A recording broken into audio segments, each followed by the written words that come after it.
Hey guys, hello and welcome to Spud Life with me, your host, Tatty Tim.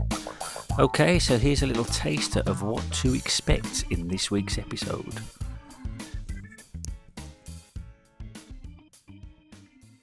What's wrong? And she was white as a sheet.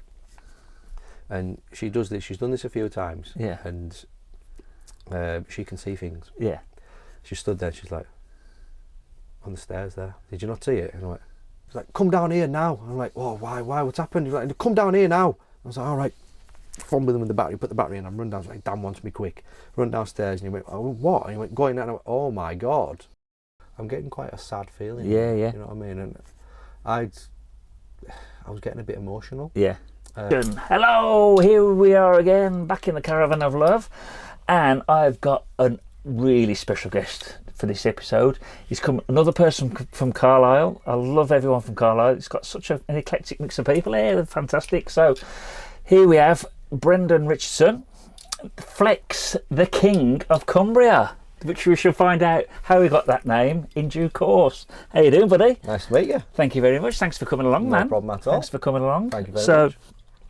So we kind of first got to know of one another at the potato store, didn't we? We did indeed, yeah. And you were kind enough to give me a follow on Instagram, and we've been sort of having a bit of a chat for well before. It'll be a while now. It's got to be a long time. It's probably nearly a year, I would say. More than that, maybe hasn't more. it? Yeah. I'm sure it was. Yeah, so I'm sure I've it been was. coming back and forward quite a lot. Quite really. a bit. So, but the main reason for getting you on is obviously a lot of people won't know this, but you are quite a top-notch urban explorer in the field, or perhaps you were back in the day. I was, back in the day. Yeah. It's changed. Has it changed a lot? It's changed a lot. Has it? Yeah, a hell of a lot. Is it? In what way has it sort of? It used to be very exclusive. Yeah. So you'd have a small number of people that did it, and a small group. Yeah. That would trust one another, and I would have a location. I'd pass it on to them. Yeah. Back and forward. Yeah. It was very calm and safe. Yeah. Now it's sort of anybody's having a go. And that's fine. Yeah. It's an open field. Yeah. Yeah.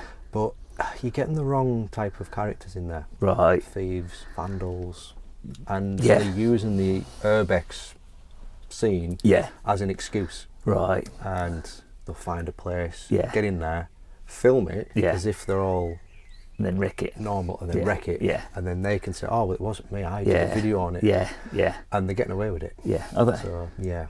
Because our place is becoming harder to find. Yes. I bet they are. Very. I bet they are. Because I've watched a few in the past, obviously yours, but there was some guys down in, I'm sure they were Manchester way, so you're bound to know these guys. Right.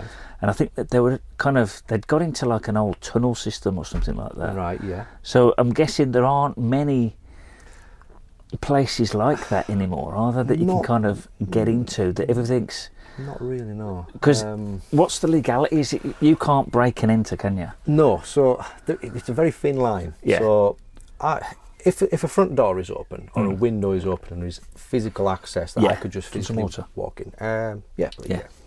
I can physically just walk in. Yeah. As long as I can prove that I haven't made that myself. Yeah. I'm fine. You're good.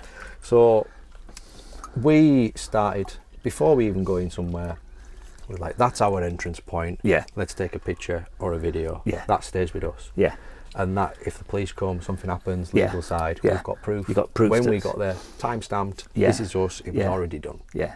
And the legalities of it were, from our standpoint, is that trespass is, it's civil. Well, I was going to say it's civil law anyway, isn't it? So if I went into a, say if this caravan was locked. Yeah. And I broke in and damaged the place. Yeah. Then I've broken all sorts of laws. Yeah. If the door's open, completely open, and I just walk in and go, and walk back out, there's nothing you can do. No. But then that's when it comes into, if you catch me, then you could do something, because it's your choice. Yes. Then to take it further. But it's still a civil matter, it's though, still isn't a it? civil matter, yeah. So there has to be some sort of... There has to be a law broken before it becomes... Before it becomes serious. Sort of, Which, I can tell you a story or two of things that have happened to do with that. Really? It goes quite deep. Does it? Yeah, very deep. Fire away, this is what we want. There might be a lot of people that know this. Yeah. out there because it ended up on the news. Right. And it went viral, it went everywhere. There might be a lot of people that know it. So there is a house. I'm not going to say exactly where it is, but it's in the Penrith area. Right. And it's a Palladian style mansion house. Yes. Yes, I know you the know where I story. mean. So, years ago, talking 2010, Yeah. me and a group of friends used to hang around Penrith in the cars. We've got McDonald's, Yeah. drive around. And one of them said, "Oh, do you want to go and see this cool house?" Yeah. I was like, "All right, let's go." This is long before I This actually... is before you got into it. Before I filmed anything Yeah. like that. Drove down this little village I'd never heard of. Yeah. And got down this long, winding driveway Yeah. to this massive house. Yeah. And I'm like, wow, Whoa. didn't know that was there. Yeah. It was strange at the time because there was a car parked outside. It's a vivid memory. Right. And there is a car parked outside and all the windows are painted black. Right. They're either blocked or painted black. Yeah. Don't know why at this moment in Yeah. time. I wasn't familiar with all this. You know, you can tell where I'm going. So anyway, This we're lifestyle. like, exactly. So at that point I'm like, right, this is cool. Yeah. We can't go in, so we left. Yeah. Fast forward a couple of years, I went back to have a look. Yeah. And Is this when you'd started and then to get into the yes. scene? Yeah. So I hadn't filmed anything yet. Yeah. And went back, had a look, and went, well, it's obviously empty. Yeah. Right, I'm going to leave it. I'm just going to go away and Yeah. think about it. Yeah. So there's still a little bit of doubt in your mind when Yeah. you go to places and you think, do I do it or not? Yeah. And I was like, no. So I left. And then I got a mysterious text message on Instagram Right. from a guy, I can't remember his name. I see you've been to such and such house recently. I've seen your story. All right. It's open, by the way. There's the side door entrance is smashed open. I thought, right, well, that's Yeah. it. It's open Happy game days. then. Yeah. So gathered a friend or two up, Yeah. just as safety. Yeah, Bit yeah. of, you know, Yeah. backup comfort. Went down, round the side, over the wall. Lo and in, behold. doors wide open. Yeah. Went into that door and it sort of split off into two. Right. Main house is on this side, Yeah. and there's like a granny flat type thing on the other side. Right, and yeah. a big corridor. Walked in, immediately to the right side, door wide open. I thought, right, great. Done my stuff. Yeah. Went in, had a look around. Didn't film anything. Yeah. Didn't do anything like that. Just had a look around. Is this daytime or night time? This is probably going about five. Oh, five is it? o'clock at night, Right. something Yeah. like that. Yeah. It was like summertime. It wasn't dark. Yeah. Yeah.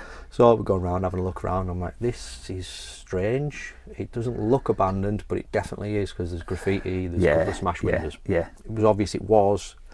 Well, but was there like furniture and that in it? It was still there. Everything, way. clothes, No. you name it. It was as if someone just lived there, went on holiday, someone smashed a few windows and drew one and Really? just left. Yeah. And that was it.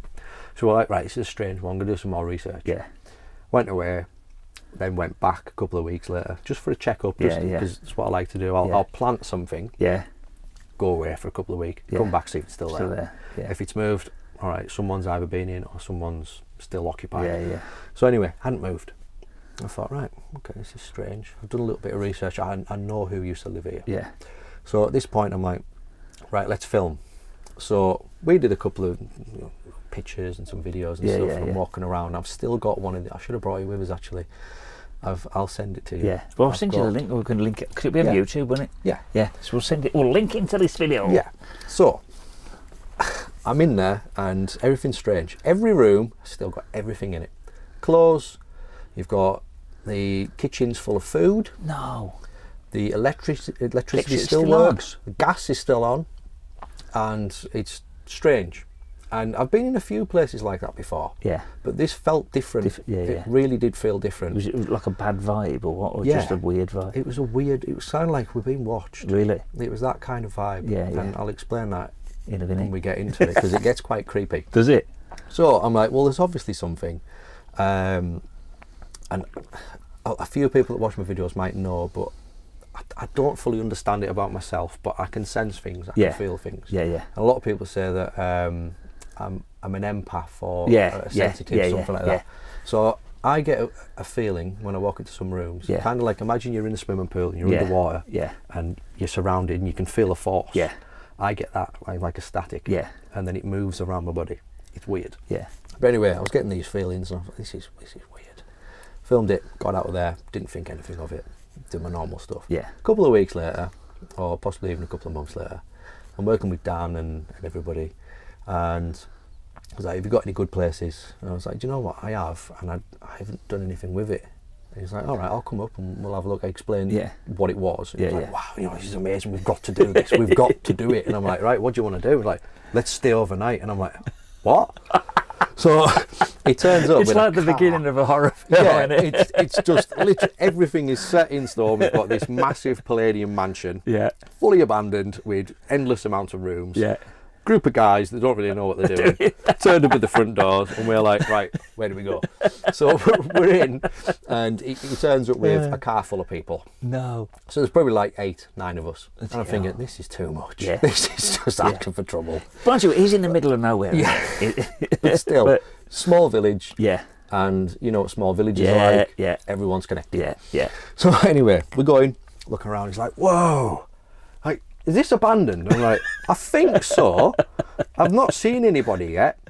So my mate's in the fridge and he's like, there's food in here. And was I'm it like, still? yeah, still in date. No way. Everything's still in date, weirdly. And I'm like, yeah, we'll ignore that, I think. We'll just, you know, Just get it. Yeah. we'll crack on.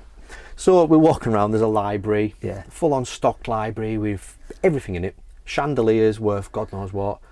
In the centre of the main hall is, and you look up, directly up, and there's a massive domed skylight. Yeah. Gorgeous, absolutely beautiful. And we're like, yeah, this is mental. tonight's, Yeah. you know. Yeah. Yeah. And we're like, right, what should we do for food? My mate turned the gas on and was like, the gas works. And I was like, I'm sure this is not right. Yeah. This is wrong. And I was like, I don't know what to do. Like, is this borderline illegal or what? Yeah, And I was yeah. like, right, okay, let's just carry on. He noticed a few weird things, like the electric meter was still going. And I'm like, someone's going to pop out at any minute and say, what are you doing in my house? Yeah. With a big shotgun in his hand. Get out. So we're all sat there around the table, we're eating burgers, you know, we're having food, Yeah. and everything's It's just great. like- You know, lights are on. Yeah. And it's just like, it's like we live there. It's strange. It's that strange feeling, and it's a great night, absolutely great night, with no faults whatsoever. Yeah. Fast forward into the rest of the night, and someone brought up the idea of where we're going to sleep. And well, it's a mansion. Take your pick, you know. And you go, there's like loads of different stairways. Yeah. Doesn't matter where you go, they all lead to different parts of the house, which eventually lead upstairs. Yeah.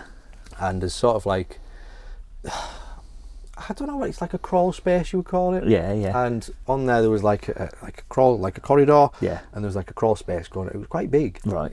I was like, we'll set up here and we'll sleep there. Yeah. So we did. So you'd all bought sleeping bags and all. Oh yeah, Yeah. we've got You'd all sleeping come bags, prepared. the lot. Yeah. You name it, we're ready. Set up, lying down. You know, sort of. We kept hearing noises. I'm like, I don't like this. This is weird. And there was like footsteps noises, and I was like, What, like human footsteps? Yeah. Yeah. and my mate, the guy that came from, he was from Weymouth, Yeah. and he's there going, mate, there's someone in here. There's someone downstairs, I'm telling you. And I was like, no, Neil, there isn't. There's only us. We're in the middle of nowhere. Yeah. No, I'm telling you, mate, there is. So, right, where do you want to sleep? Let's go in the library. I'm like, all right, okay, weird. Yeah. So we went to the library, and we're all set up. I'm on a big, massive king's throne thing, sleeping upside down like this. People are on the floor and on the sofas, and it's fine. And late at night, everyone's asleep, flat out. There's me and Neil awake. And it gets to, I don't know, 2 or 3 o'clock in the morning. And at this point, you're in a stranger's house. Yeah. It's very old, it's Yeah. very creaky, it's very big. And we heard the footsteps again. No. It just kept getting louder and louder. And then from one side of the building to the other, and we're like, it's not rats.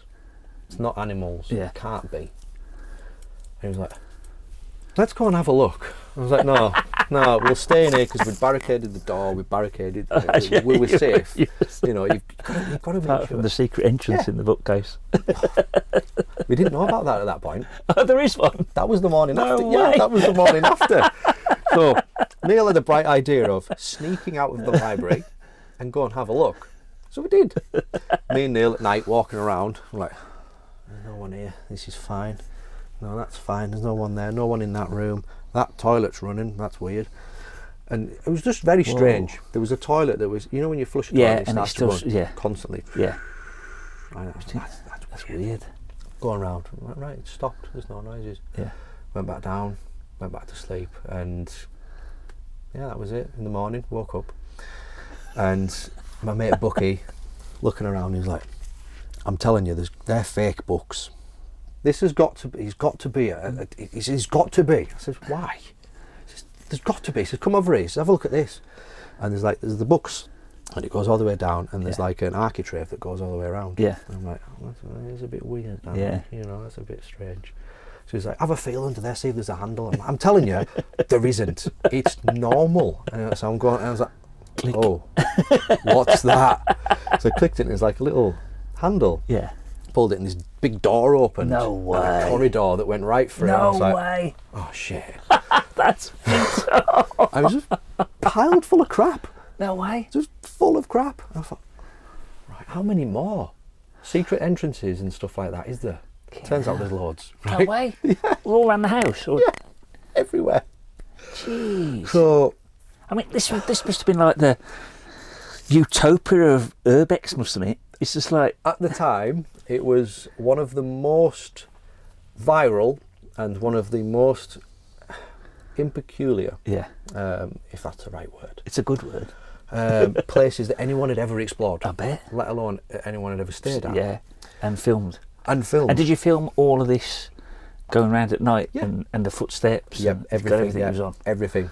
And yeah, That's just right. strange. In the morning, we were like, right, let's pack up. It's Yeah. been a strange night, you know, thanks for watching and all that Yeah. kind of stuff. And everyone got sorted, and we were going back to the cars. And we parked the cars in the village down the road. Yeah.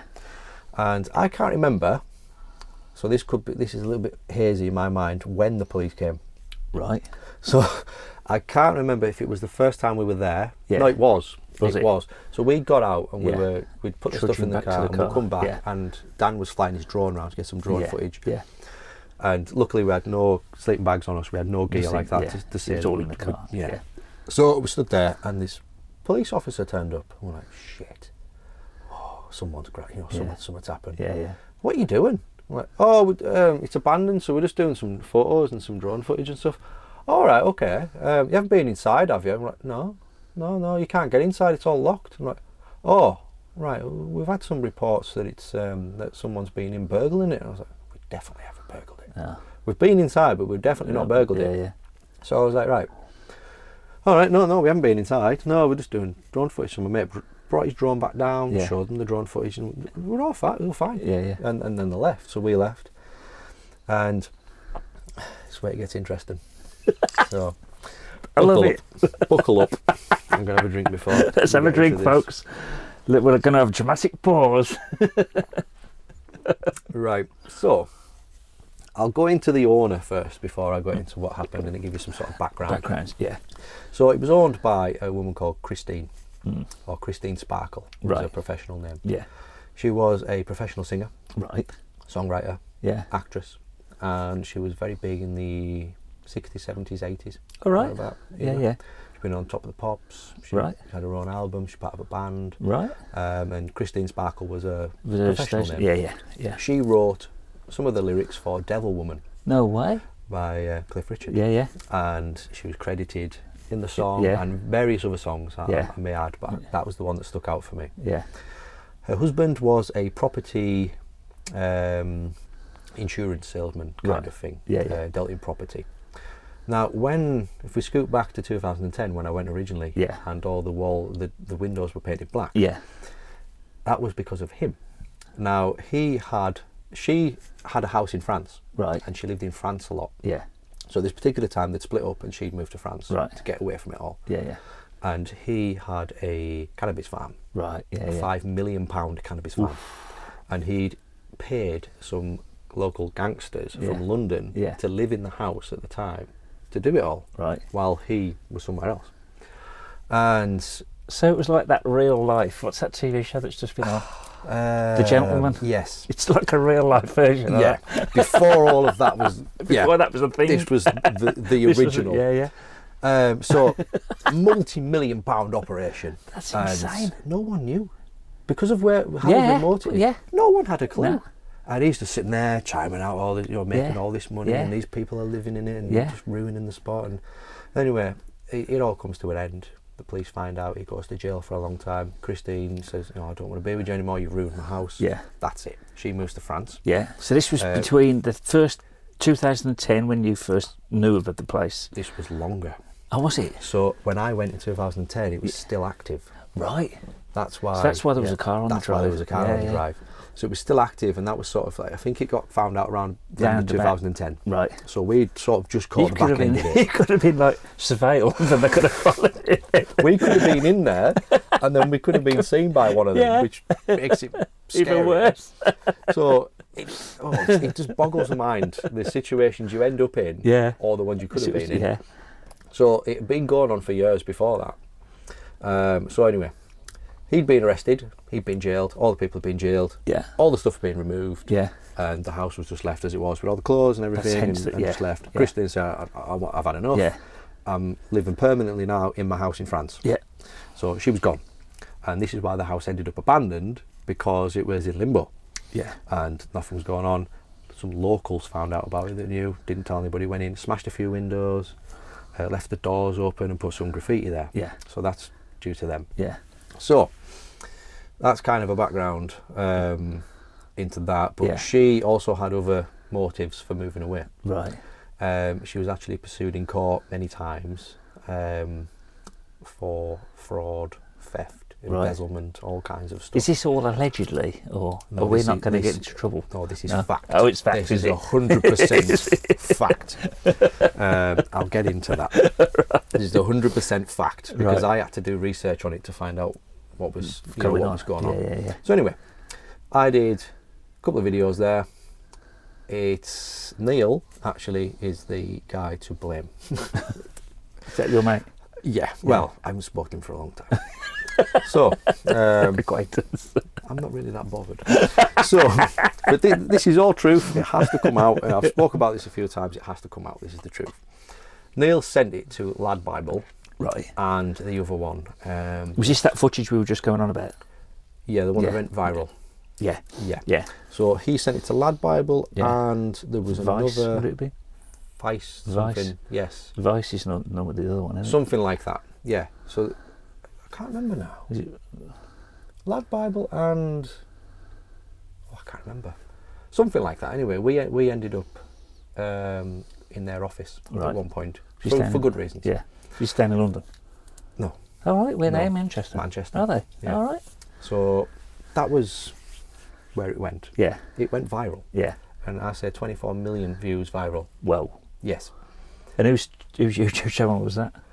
Everybody's but mine. So you didn't get a bean? No. Oh, no. Even though it was my location and my idea. Your idea? Yeah. Oh, no, So, mate. and I was the first person to ever film it. Yeah. Ever. So, everybody wanted to go to this house from all over. People even came from France. Really? And Belgium to go to the house. Whoa. You're talking thousands of people. Wow. They ransacked the place, did videos of it. And there was videos of some people that say they're explorers, jumping on the table. There's a massive dining room in there with a table longer than I can imagine. Yeah. Maybe like 20 chairs on each side. A proper classic thing that you see on TV. Yeah. Like in a castle. Yeah. You know, proper beautiful banqueting table. Yeah. Big massive chandelier. Yeah. Above it. Gorgeous. Big mirror. Huge. Gorgeous. Stunning. Standing on the table, swinging off the chandeliers and smashing. And I'm like, oh God, no. Like, why? Yeah. Just why? Yeah. And at that point, I'm like, no, there's nothing I can do about it. I did a couple of videos saying to people, stop. Stop doing it. There's no need for this. You know what I mean? Just respect it. Go and have a look and respect it. Yeah. And it still happened. And my wife, at this very present moment in time, at the time I'd only just started seeing her. Yeah. Talking back to 2018. And I was at her house. And I got a phone call early morning from a chap that called himself, I think he was called Andy. I'm not sure. I won't go too far into that. Hello, is this Mr. Richardson? I was like, yeah, who's this? It's PC such and such from Penrith Police Station. I was like, all right, what do you want? Reason to believe you've been part of a burglary in at such and such a house. And I was like, don't believe you. You're not a copper. See you later. Put the phone down. Yeah. Ran me back an hour later. Said, no, really, it is such and such from Penrith Police Station. I said, I don't believe you. Yeah. I said, if you are who you are, what's my address? He went, I can't give that out on the phone. I says, well, you're not helping out. So I says, all right, bye. And I put the phone down. A couple of days, I thought, nah, nothing's happened since. Yeah. Carried on. By the time my video was on there, it was doing really well. Yeah. And it was carrying on. Yeah, yeah. At this point, there was nothing I could do, and I just thought I'd let it lie. Yeah. And carried on doing my normal stuff. Another phone call. It's really me. I am police officer. So this is my badge number. Blah blah blah blah. This is your address. This is your name. Blah blah blah. And I thought, all right, fair enough. I said, right, if you are who you say you are, come to my house at such and such a time. Yeah. And we'll have a chat. Yeah. And he did. And I was like, all right, fair enough. Come in. And he sat down in my mum's house. And he started going through everything that had happened and all the damage, and the vandalism and the theft that had gone on and stuff like that. And he was like, it's all on you. And I was like, excuse me? Like, yeah, it's all getting pinned on you. I was like, I haven't done anything. So, well, you were in there, weren't you? I says, yes, I've been in there. I'm not going to lie to you. You know, I've got video proof of what I do. Yeah, yeah. I've done it for years. Yeah. You know, but if you can tell me, he says, no, we've watched the video. I says, well, you tell me where in that video I've damaged, stolen, or broken anything. Yeah. He said, well, you haven't, but you could do that off camera. I says, that's an absolute lie. I said, you can't. I said, I'm getting quite mad now. Yeah. I said, you can't come in here and start telling me that I've done this, that, and the other when I haven't. You've got no proof. I've done proof, nothing. exactly. So we had a lengthy conversation. I started to get angry. I started shouting at them, and you know, and whatnot. Which is understandable. Well, exactly. You know, stating my case. Yeah. You know, I've done nothing wrong. This is what I do. This is the proof. Look at my channel. Yeah. Look. I've got no criminal record. Yeah. I've done nothing wrong. And I said, right. Well, I said, what's going to happen then? He says, well, you're going to get prosecuted. I said, well, we'll soon see about that, won't we? I says, who's prosecuting us then? It's Christine. Who's Christine? At this point, I didn't know who she was. Yeah. I didn't have a clue. I said, who's Christine? She's the owner of the house. I went, there is no owner of the house. It's abandoned. You know, all history to that house says that it was abandoned in 2010 after a drugs bust. No, well, she still lived in the house when you were there. I said, no, don't even do that. So I was like, right, tell you what. I said, I'm not admitting to anything at all, apart from being in there. Yeah. And I want to speak to her face to face. Yeah. In person. I said, I'm not doing anything else. I says, try and find me. Yeah. Basically. I says, I'll just disappear. I said, if you want to play games, let's go. So they said, right, all right, we'll get in touch with you in the next couple of days. So they did. Interview in Penrith Police Station. Yeah. So it started to get interesting.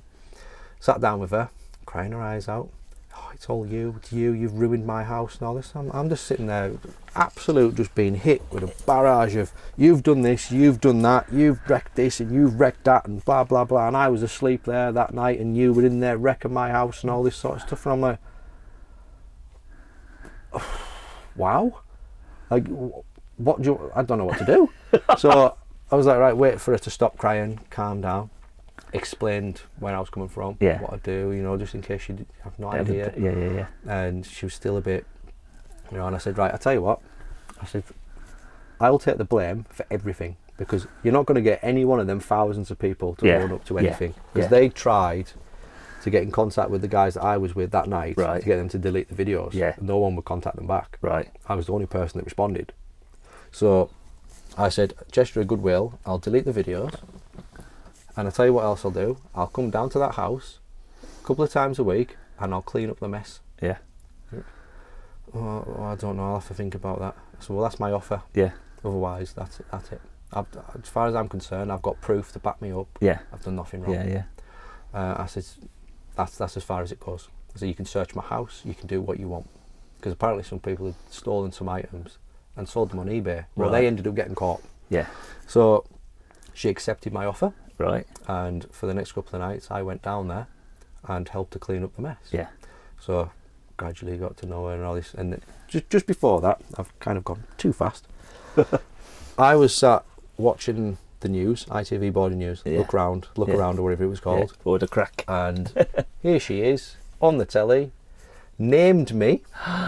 Says, this Flex guy is a rat. And I was like, oh my God. And is this after you've already talked to her? No, it's just before. Before, was it? Just before. And I'm like, who are you? And I'm like, how am I a rat? So anyway, got to know her, and I asked her, I said, Yeah. why did you call me a rat on telly? Yeah. Oh, I didn't know anything. You broke into my house. I'm like, look, we've already gone through this. Yeah. You know, we've got to, you know, this stage. Yeah. You know, I think I've proven myself. Yeah. You know what I mean? Yeah. And went back and forward, got really friendly with her. She opened up a lot. Right. And we tidied up a lot. And Yeah. I was there one day and I was just tidying up and she went, stop. I went, what? What's up? She went, you've proven yourself now. She said, I know you didn't do it. I was like, well, right, okay, thank you. Why did you put me through all that? Yeah. I mean, well, I can see what type of person you are. Yeah. I was like, well, I could have told you that. Yeah. You know. But anyway, I was like, right, that's fine. I said, well, I'll carry on. She was, no, just go home. I said, no, we'll clean this room and then I'll finish. I'm not going to start halfway through finishing. And that was that. We made friends and we emailing back and forward now and again after that. You know, sent me Christmas cards and all sorts of stuff. It was a really pleasant sort of thing to come out of a bad moment. Yeah. And it really does show you that sometimes a bad thing can happen. Yeah. And you can jump into conclusions too fast. Yes. And you've just got to sort of take a step back. Yeah. And just think about the situation and slow Yeah. it down. And that was one of them big moments. You know, I was a bit mad at her. Yeah. She was extremely mad at me. Yeah. And when we were on our own together, that's the thing, innit? It's the power of communication. Exactly. You know, when there's nobody else sticking their oar in and saying things and, oh, no, you want to do this, and, you know, whispering in their ears. And if it's just two people talking, opening up, and then you get to see the real person, because she'll have got to see the real person. Yeah. And even though, I suppose, even in her defence, even though you might have said, it wasn't me, I'm a great guy, she didn't really know you from Adam. Yeah. So I suppose your actions spoke far louder than your words, didn't they? Yeah. So it's kind of like, you can kind of get, she must have thought over the time, and the fact that you were just there, and you were obviously getting into it properly, because I'd imagine it looked like a bomb. It didn't look like a war zone. Oh, it was disgusting. Was it? Like, a lot of her personal items were still there, and a lot of personal things to her when she was famous. Yeah. And they were just wrecked. Absolutely wrecked. She had songs. I mean, that's stuff that's like, it's irreplaceable, isn't it? You know, it's like your kids, like when I used to be in the fire service and you'd go to sort of house fires, and it was like the material things like the televisions and most of the stuff that you can buy, it's just like, it's bad, but it's not that bad. But then you'd see like kids' drawings on the fridge, you know what I mean, and that's irreplaceable, isn't it? You know, and that's the sort of thing that would have been like for her. That sort of, you know, she put her heart and soul into that, and then some little scrote thought it was great to come along, wreck the spot, and absolutely destroyed it. I've got to say, I did sympathise with her quite a lot. And was she actually there at one point? Was that her footsteps? No, was it not? No. Was that one of the drug gangsters, do you think? We don't know who it was, right? But there was 100% someone there. Yeah. And she claimed that there's a secret. She had a bedroom somewhere that you would never find. Right. I'm telling you, I found everywhere. Yeah. So I went back before all this kicked off. Before everyone found out about it, there was like a day or two before it went mental. Yeah. And I went back through the day, and we were having a good look around. And remember when I said I went through the side door? Yeah.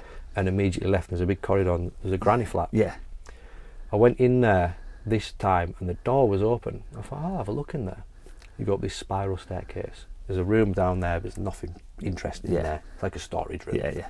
Above, there's a room that was used for an office, and I presume it was a husband's office. Yeah. There's an old computer still set up there. There was all the books and stuff, and everything was still where it was. Yeah. And that was strange enough as it was, but it was very, even though it was all set up, there was a computer, there was a keyboard, there was a mouse, there was telephones, there was everything. Yeah. There was like moss growing through, there was flowers, like plants and stuff getting in. It'd been like that for a long time. And at that point it was like, probably like an early 2000s PC at best. Right. So you could tell that no one had been in there for a long time. Yeah. Just beyond that is the tower. Yeah. There's a tower room. And that's just set from the other side of the house. Right. Now, in there, I was walking around, and it's like, it's not round, it's more of a square shaped, and there's a window on each side, big massive windows on each side with wooden panelling in between it. Gorgeous. And I was just walking around, and I was like, there's a tower, but this is just one room. Yeah. I'm looking, I think, well, that tower can't be nothing. Yeah. It's got to be something. So I was in there for ages, just walking around. Were you giving it all the trying to Yeah, find thinking it was the same as the library. And it wasn't. So I stumbled upon it by accident. And I looked, and I was looking at the wall and thinking, that wallpaper isn't right. There's something, and I kept going around the house and kept like coming Farrow? back. Yeah, I was like, I can't get this out of my mind. This is not. And I went outside and I'd look, and I was like, there's windows. Yeah. This is. There's something. I'm finding this. I went back and that wallpaper's off. And I was with Vicky at the time. And she was like, well, what is it? And I was like, I don't know. I'm a decorator. I was Right. It's fair dues. grew up as a decorator. Yeah. And I was looking, I was like, I wouldn't have done that. That's weird. So I was looking around and I was like, hold on a minute. I found it. And there's no handles, no nothing. You just push the door and it like slides like that. And then comes out. And I was like, holy shit. Wow. And then a staircase, a spiral staircase, wicked. rolls out on wheels. No way. I was like, I found it. I was like, That is insane, man. I was like, This what? is like the best. It's like you're living in the best Hollywood. It was bloody who done it ever. Yeah, and it was like, this is real. Like, what the hell? So I was like, right, I'm going up there. So I went up. Staircase was absolutely fine. Yeah. Went up, and there was another room upstairs with, and I'll never get the actual correct term for all this sort of stuff. There's like an altar. Yeah. In the middle of the room. Yeah. Big, solid concrete altar. Right. And I was like, this can't be it. This is no way. Yeah. Why is this hidden? Yeah. Like, this doesn't make sense. This is weird. Yeah. Why is it hidden? And then there was another staircase going further up. No. Yeah, to another room. Another room. Yeah. And was that the bedroom? No. It could have been. Right. It could have been a bedroom, but there was no Right. bed in it. Right. Which was very strange. And that's all I found. Apart from the hidden corridors Yeah. that ran through the house upstairs. And where we'd set up originally, one of them corridors ran behind it. So I found this out later on. This is mental, isn't it? It is nuts. But if you go back in the history to who built the house, Yeah. so I think it's Palladian style. Right. It was built around 1852, Right. something like that. So Victorian sort of era. Yeah, it was built to look older than what it was. Yeah. By a opium dealer, Right. and he wanted loads of hidden corridors and rooms As escape routes. as escape routes to get around the house in case anyone. Something kicked Because off. back then, it was big money. It was, if anyone found out, and he wanted somewhere safe to, like, say if someone had like got into his space and found out, he would be like, all right, I'll go through this corridor to that end of the house and escape. Yeah. So everywhere you looked was just normal, but then behind what you didn't see was a secret passage to somewhere else. I've read so many like books like this with like horror books. Yeah. It's just like to have this just literally down the road. Yeah. It's mental. And there was some of them, and you'd find the original door. Yeah. You go through the corridor, and it was blocked. You're like, weird. Go around the other side, and it's been blocked up. Right. So they've kept the aspect of it, but they've blocked some of them up. So you imagine back when it was relevant, when it was new, there might have been more Whoa. that we've maybe not stumbled upon. But there was a part of the house that was sort of, I'm going to say, older than the other part of the house, like not being decorated, not being modernised, that kind of thing. Yeah. And it was like a house. Everything had its own kitchen, its own bathrooms, and Just like a house within a house. really weird. Yeah. It's just a weird house. Weird. And after all this had died down, I lost contact with Christine. I heard that she either went back to France or she lives in the village. Right. Not sure. No, I'd sort of forgotten about it. Yeah. Forgave all the things and apologised for everything that had Just happened. moved on. And later on found out that the house wasn't hers. After all. No. She lost it. When she went to France, and this is all fact, you can find all this if you look into it deep enough. She lost it when everything started happening with her husband. With the drugs and that. So it got taken off her by the courts. And it was sold in auction to someone I know. I actually follow her on Instagram, and they lived in the house ever since, got it very good price. And they have transformed it into the most beautiful house you've ever seen. Have they now? Absolutely gorgeous. Have they kept all the little secret corridors and things? Yes. Yeah, Awesome. it's gorgeous. absolutely gorgeous. Yes. Yeah, a lot of time, and it looks good. And it's when I was in there cleaning up, Yeah. and she was still in a mad state. She was still angry. Yeah. She was like, look at my tower. Look at the glass. They're £30,000 a pane of glass. Who's going to pay for this? I'm like, well, I can't pay for that. I didn't break it. And it was kind of as if she was trying to aim it at me to say, expecting me to say, oh well, I'll pay for that. Yeah. Yeah. And I'm like, no. I am doing more than what I should be doing to start with. Absolutely. You know what I mean? Yeah. But she shouldn't have been worried about it anyway, because it wasn't her house. It wasn't her house. You know what I mean? That's insane. Just absolutely. So she duped the police. Yeah. She duped you. Yeah. She duped the legal system. Yeah. Her name was still on the books, but she wasn't allowed to live there. No way. She basically owed whoever it was yeah. lots of money and all these other things. It goes deeper than that, but so I wonder why it never got. I wonder why none of the utilities ever got cut off. I don't know. I wonder if that was must have been something in between the drug bust and the. Was there any sign of anything for that or not? There was no. You wouldn't have known in a million years. Wouldn't have known. There was no like big empty. Nope. You basement. would not have known. What was it like in the basement? Was it just a normal basement? Just a normal basement. Nothing interesting. I've been in places before that have had cannabis farms. Yeah. And like you say, there's normally some remnants left. Yeah. There was nothing. Nothing at all. Nothing at all. Because I'd imagine that's where it would have been, innit? Yeah. In the basement. I would imagine so, based on the way the windows were black. Yeah. No idea. Unless there is somewhere that I haven't found. Yeah. Which is possible. Yeah. You know, it's more than possible. Yeah. And I mean, we all go on about the gentleman. But I mean, you know, these things happen. I mean, he had the storage unit outside, didn't he? Underground. Underground. You know, it's easy to do. You imagine if you're living there, there's no one about. You get a mate with a HGV, dig up half your grounds, stick a load of containers in there, bit of air conditioners and that. It's nice little. You got a little ready-made town. Exactly. And no one would know. The only thing that would give you away is the amount of power you'd use, isn't it? Yeah. So we're just giving tips on how to start your very own cannabis farm. Yeah. I'm not saying you can do that. So that was. Would you say? What stage were you at in your urbex there? Were you kind of just starting, or was that the thing that really sparked your interest? Because I'm guessing it was all downhill after that, was it, or not?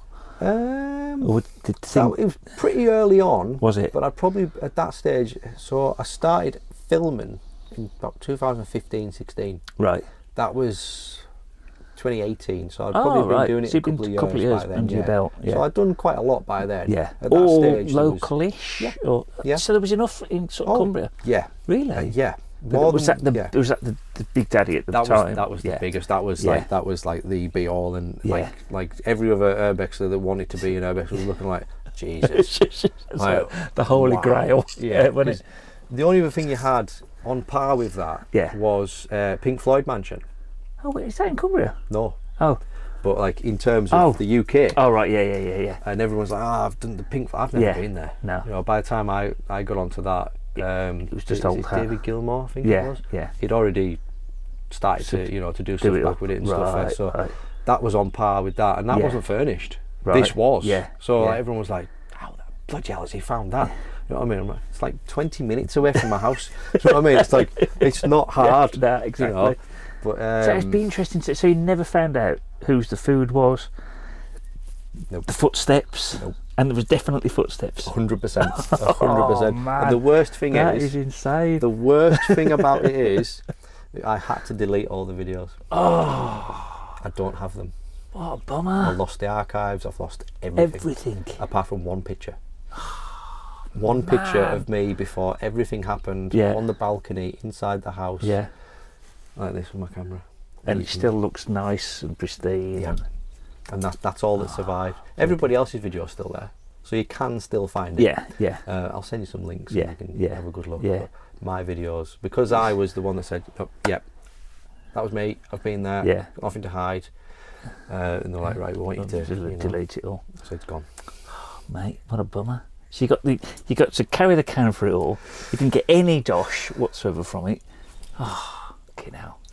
But So, it's one of them life yeah, experiences. it is. You know what I It mean? is. And I mean, what a story. Yeah. Jeez, man, It'll live with me that is forever. mental. It's That is just insane. it's one of the moments that'll sort of define what I did from there on. Yeah, And I think that's sort of what made me want to carry on. yeah. You know, I didn't want to stop doing it. No, I wanted to carry on to bring more awareness. Yeah. That sometimes there are small circumstances where a building might look abandoned, yes. but somewhere deep down it might not be. Yeah, So you've got Yeah. to be very careful Yeah. on what you do. Yeah. So yeah, because going back to the fire service again, I mean, some of the places we went to, it's, without sounding bad, it's kind of like, it's amazing how some people live. yes, You know, Yeah. not everybody lives the a same. normal existence, Yes. so to speak. Ah, So, and it's, you know, fair dues, you know, Yeah, it's everyone's different. everyone each to their Everyone's own. different. But, you know, what is nice and comfortable for some people isn't for others, Yeah. and they prefer to live in a particular way, don't Exactly. they? So, Yep. so- Everyone's got a different lifestyle. what was the next one after that then? Was it as, are they always kind of ex-residentials or not? Or, No.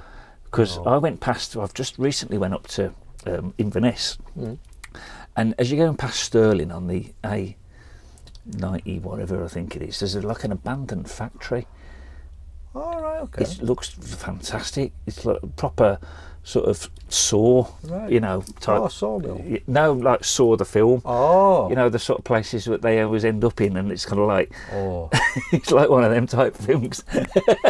So, but it's right on the thing, and I thought, because I know you were coming on, and I thought, I wonder how many sort of factories and sort of industrial buildings you've done. Quite a few. Have you? Yeah, quite a few. So it's normally leveled down into different things. So you've got houses, Yeah, you've got factories, yeah, outdoors type stuff, Yeah. like abandoned outdoor swimming pools, and Yeah, yeah, weird stuff, yeah. so like caravan parks and really. shops, underground caves, all sorts of manner of things. Yeah. And could end up abandoned shops, like corner shops. Yeah, Done a couple of corner shops where they are still set. We did one, I can't remember where it is. Everything after that house, I've never got rid of. So if it's online, it's easy. If it isn't, exactly. you've got it. So done this shop, and we went in. It's on a street corner. You got a road going that way, road going that way. This shop is bang on in the middle. Yeah, Shut down somewhere in the early 2000s, right. and the fridge is still stocked, full to the brim, lemon Lucozade in the glass bottles, No way. full, and the expiry date on them was 2000. Fucking I hell. was like, many thoughts going through my mind here. One, why did they not empty the fridge? Yeah, Two, why did they not sell them? yeah. 3, why are they still there? Underneath, Panda Pops, DL. still stocked. I was like, has someone stocked the fridge and then abandoned the shop? Yeah. What's going I, on? I don't get it. It Yeah. was weird. And then in the back of it was the house where they obviously lived. Yeah. Computers, pardon me, computers set up. A weird doll. So we're not talking anything, you know, yeah. like, Like an Annabelle type doll. Or yeah, not? Yeah. yeah, kind of, yeah. I'll put it like that. Yeah. So a wooden kind of porcelain-y type doll just A sat real creepy. on the sofa like this. All right. Oh, this is. Did that just move? I was like, okay, what's that? So went and had a look at it. I was like, well, that could be valuable. Yeah. So anyway, carried on. Had a look around, a bit weird. A mate of mine fell through the floor. He wasn't hurt. It was just the funniest thing I've ever seen. I shouldn't laugh. So a friend of mine that I used to do it with, he came down with us and he Yeah. brought his brother. And he's walking and there's like a cellar and underneath there must have had like, well, there was loads of storage and there was Yeah. loads of old cans and tins and stuff down there, but it was flooded. So we Right. couldn't do one. Yeah. He was walking along and he was explaining, like, oh my God, you got to see. Ah! I was like, whoa, what's happened? What's happened? And I ran. I was like, where's he gone? He's like, I'm down here. What are you doing down there? I fell through that hatch. There was a hatch just open like that. It fell right in the water. It was soaked. Because I suppose you're just looking through your phones. If like, you're not really looking. That takes a long time. to get used to. Yeah. Because it's spatial awareness. Yeah, You're just yeah. looking through a little screen like, Yeah. oh, this is fine. Yeah, bang, bang. and you're gone. Yeah. I've done it myself. Have you? I've done it in a pub in Carlisle. No way. Straight into the cellar. On, Durdar Road? Yeah. Down there was an abandoned pub, and I forgot what it was called. But anyway, I was in there, and the upstairs room, this pub at this point was completely stripped, right to the bare brick wall. Yeah. Nothing left of it. So the bar wasn't left or nothing like that? No, absolutely nothing. Yeah. Upstairs, exploring the top rooms where there was a couple of bedrooms and Yeah. whatnot. It must have been like a B&B or something like that. Yeah. And the floor was littered, and I mean littered. Couldn't see the carpet, nothing, with stuff. So you're like walking through, I'm like, oh, move that, I can't get over there. And at this point I was filming on my phone at the time. I didn't have a camera. Maybe 2016, 2017. And I'm filming on a Galaxy S4. And at that point they'd updated the camera so that you could use the rear camera and the front camera. Right, yeah. Like a production mode type thing. Yeah. So I'm like, this is cool. So you can see what I'm doing, Yeah. and you can see what I'm looking at. Yeah. So I'm like, this is cool, and I'm walking around, and all of a sudden I'm like, yeah, let's go over here now. Oh, bang! And I fell right through the ceiling. No way. Landed on a wooden beam, Ooh. which saved me. And I'm starting my legs dangling right down like this, and I'm like, oh! So I'm like shouting at everybody, and they're all coming out, and they're like laughing their heads off. And I'm like, could someone help? I'm like, wait there. I was like, what are you doing? He says, no, just wait there, just wait. I was like, all right. Ran downstairs, went underneath, started taking pictures. I was like, what are you doing? Just help, please, come on. He went, well, you're all right, you've landed on a beam, so you'll be fine. I was like, right, whatever. So I've got this picture of my legs dangling through, and I get out and they finally decide to help me out after. But it would have been a proper drop. It could have been, yeah. Oof. Could have been dangerous. Couldn't it? But I was very lucky. And they all pulled me out, and after about 20 minutes, I was there for 20 minutes. Still they got all the films and the pictures took. Filming, Flex has just fallen through the ceiling. He's fine though, and I'm like, hello, and I'm stood. And I can't move because I'm wedged down, and my legs are free, and I'm like, I can't I'm budge. stuck like that, and I'm like here with camera like this. So I finally get out, watch the footage back, and edit it, and you can see everything. You can see the look on my face when I drop. You can see what happens. You can see the lot. And I'm like, well, that's staying in. So that video's still on there somewhere. And yeah, that was a surreal experience. Yeah. So after that, luckily, touch wood, I've never fallen. You've never fallen through. Yeah. Because I'm always like, right, where are the beams going to be? Yeah. They're going to be there. Where's the structural points going to be? Yeah. That looks dodgy. I'm not going there. And I suppose as well now you're not just looking through, because you'll kind of know what you'll know what the camera's doing. Yeah. So you can just hold it and you can kind of do a bit of everything, can't you? So you're kind of like, this is interesting. This is there and that's there, and you kind of like know what you're doing. And you just pick it up and you get used to it. Yeah. And then before you know it, you're fairly safe. You don't fall through any floors anymore. Things. But I nearly died once actually. This was a serious one. Oh, was it? This was where we nearly died.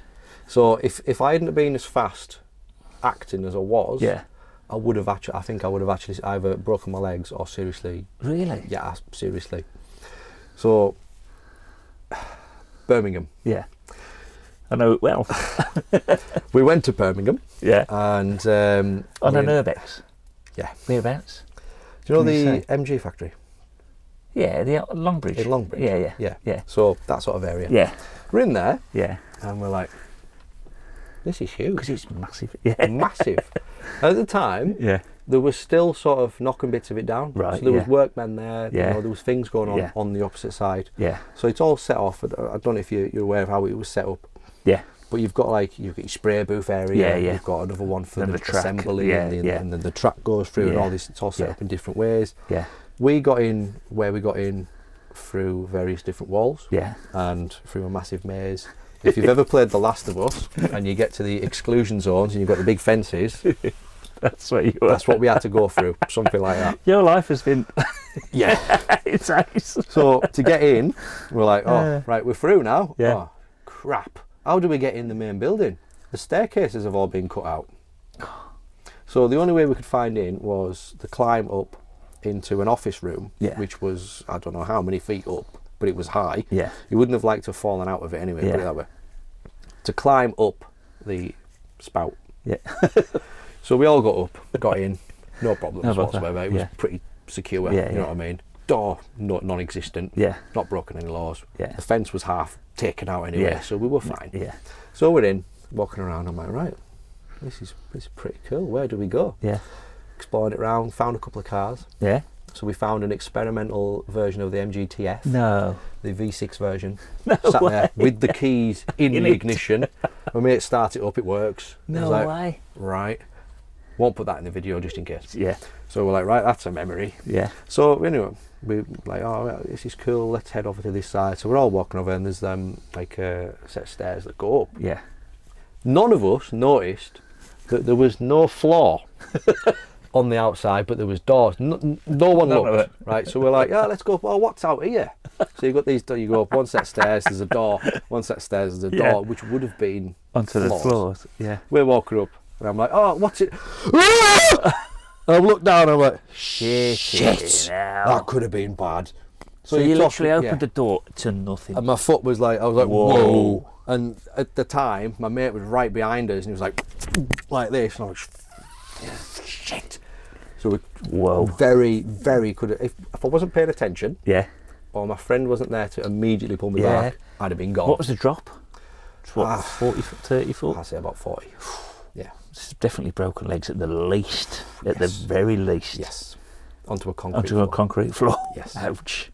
And what amazed me the most is when you're knocking a factory down like that, just on the off chance that even a worker's in there, why is that door still open? Yeah, I know. Why haven't normally they'll screw them shut? Yeah. Put a sign there. Yeah. Do not go through this Yeah. door. So with the stairs still up to them? Yeah. Still there. Bizarre. Still there. And I'm like, all right, this is just stupid. If a workman comes in, doesn't know, forgets about it, Yeah. he's gonna die. Yeah. Like it's Yeah. mental. Mental, isn't it's mental. Mental. You know, in an active place like that, you Yeah. expect something Yeah. like that in a Yeah. factory that's been abandoned for 20 years. Yeah, yeah. And no one's Not been an, there. For an 20 active years. demolish. Yeah, but Innit? yeah, just nearly gone, nearly dead. That was it. So was that the end of the Longbridge tour then, or not? Did you have a little mooch We around? carried on a bit Did more. you? Did you? Yeah.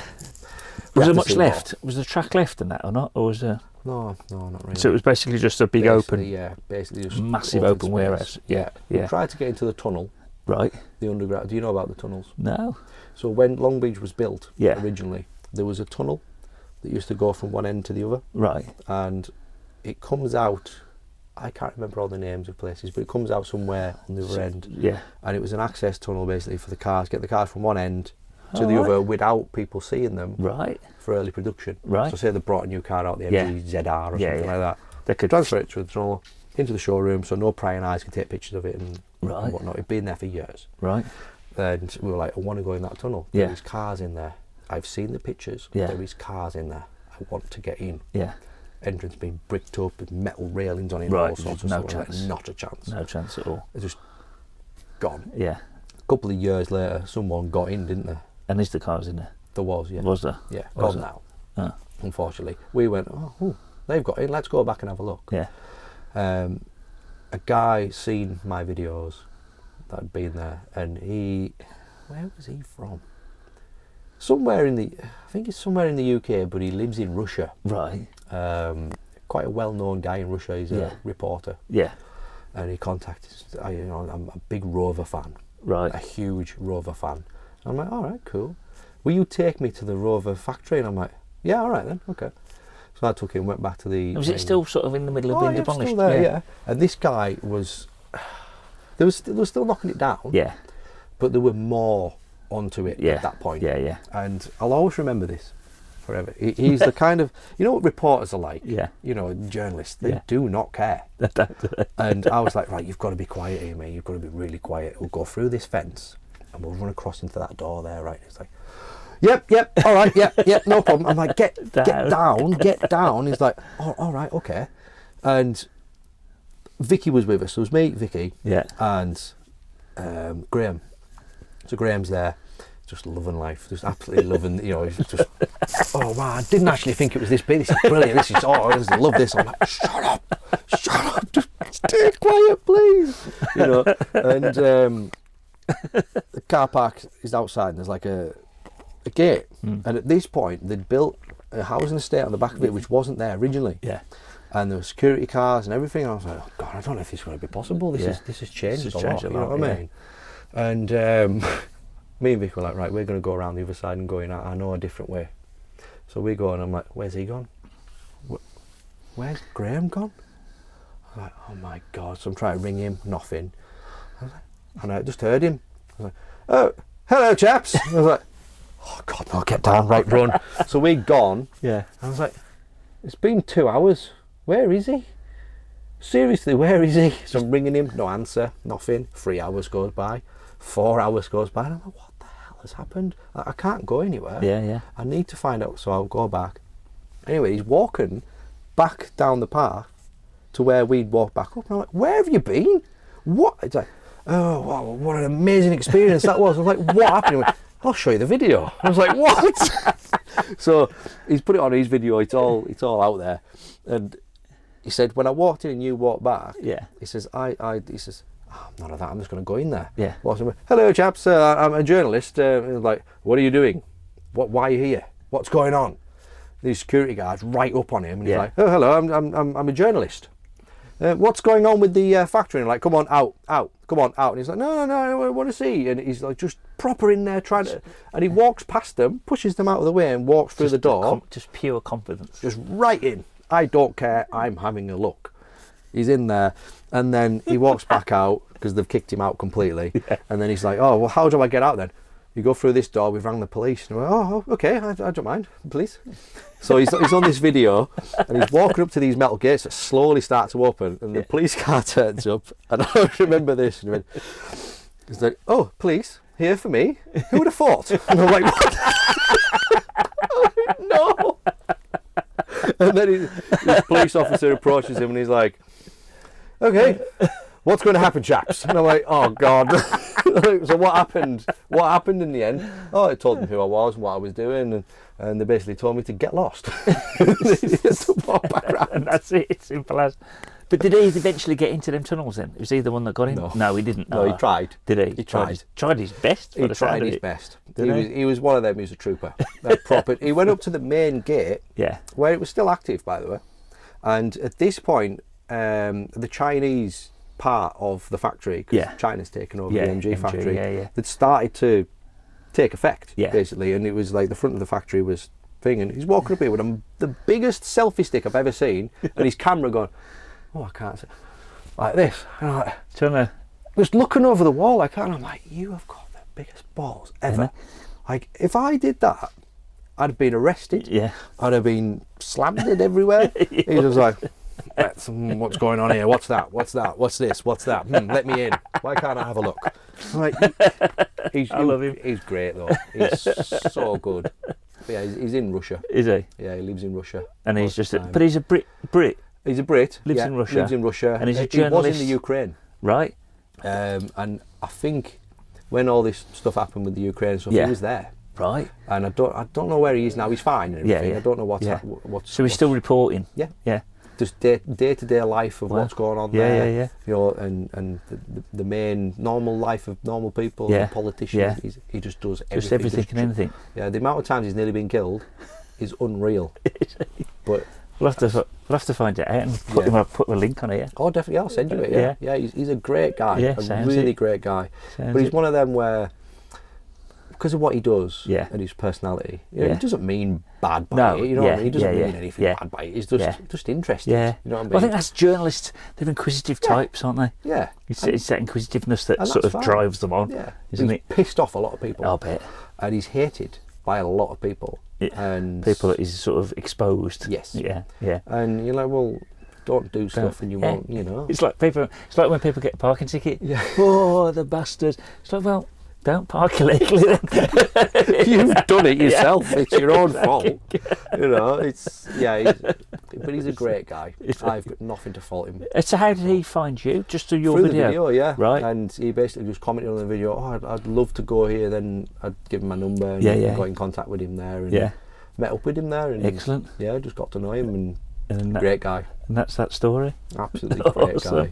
But some spot in it, the old language works. Yeah. Such a shame. Unbelievable. We found out a lot in there. We got into the drawing, the rooms where they designed the cars. Yeah. And the BMW, that's when we found out the BMW 1 Series is a Rover. Right. So we found the original plans. It was going to be a Rover 6 or something. Right. And when they'd gone bankrupt, BMW bought the plans and then made the 1 Series. There's 1 Series. Yeah. Bloody hell. So, yeah, obviously the new 1 Series is a BMW, but Yeah, the original, the 1 original Series was a Rover. Bloody hell. Mm. So have you been all over other places in the UK or not? Then was that, Yeah, just about anywhere you can think of. Have you? Yeah, anywhere you can think of. What would you say was this sort of? Because I know you've done a few sort of haunted places. Yeah. Was that more? Were they more? Being as you know, you're going into a place that's allegedly haunted. Do you think you've already got it in your psyche?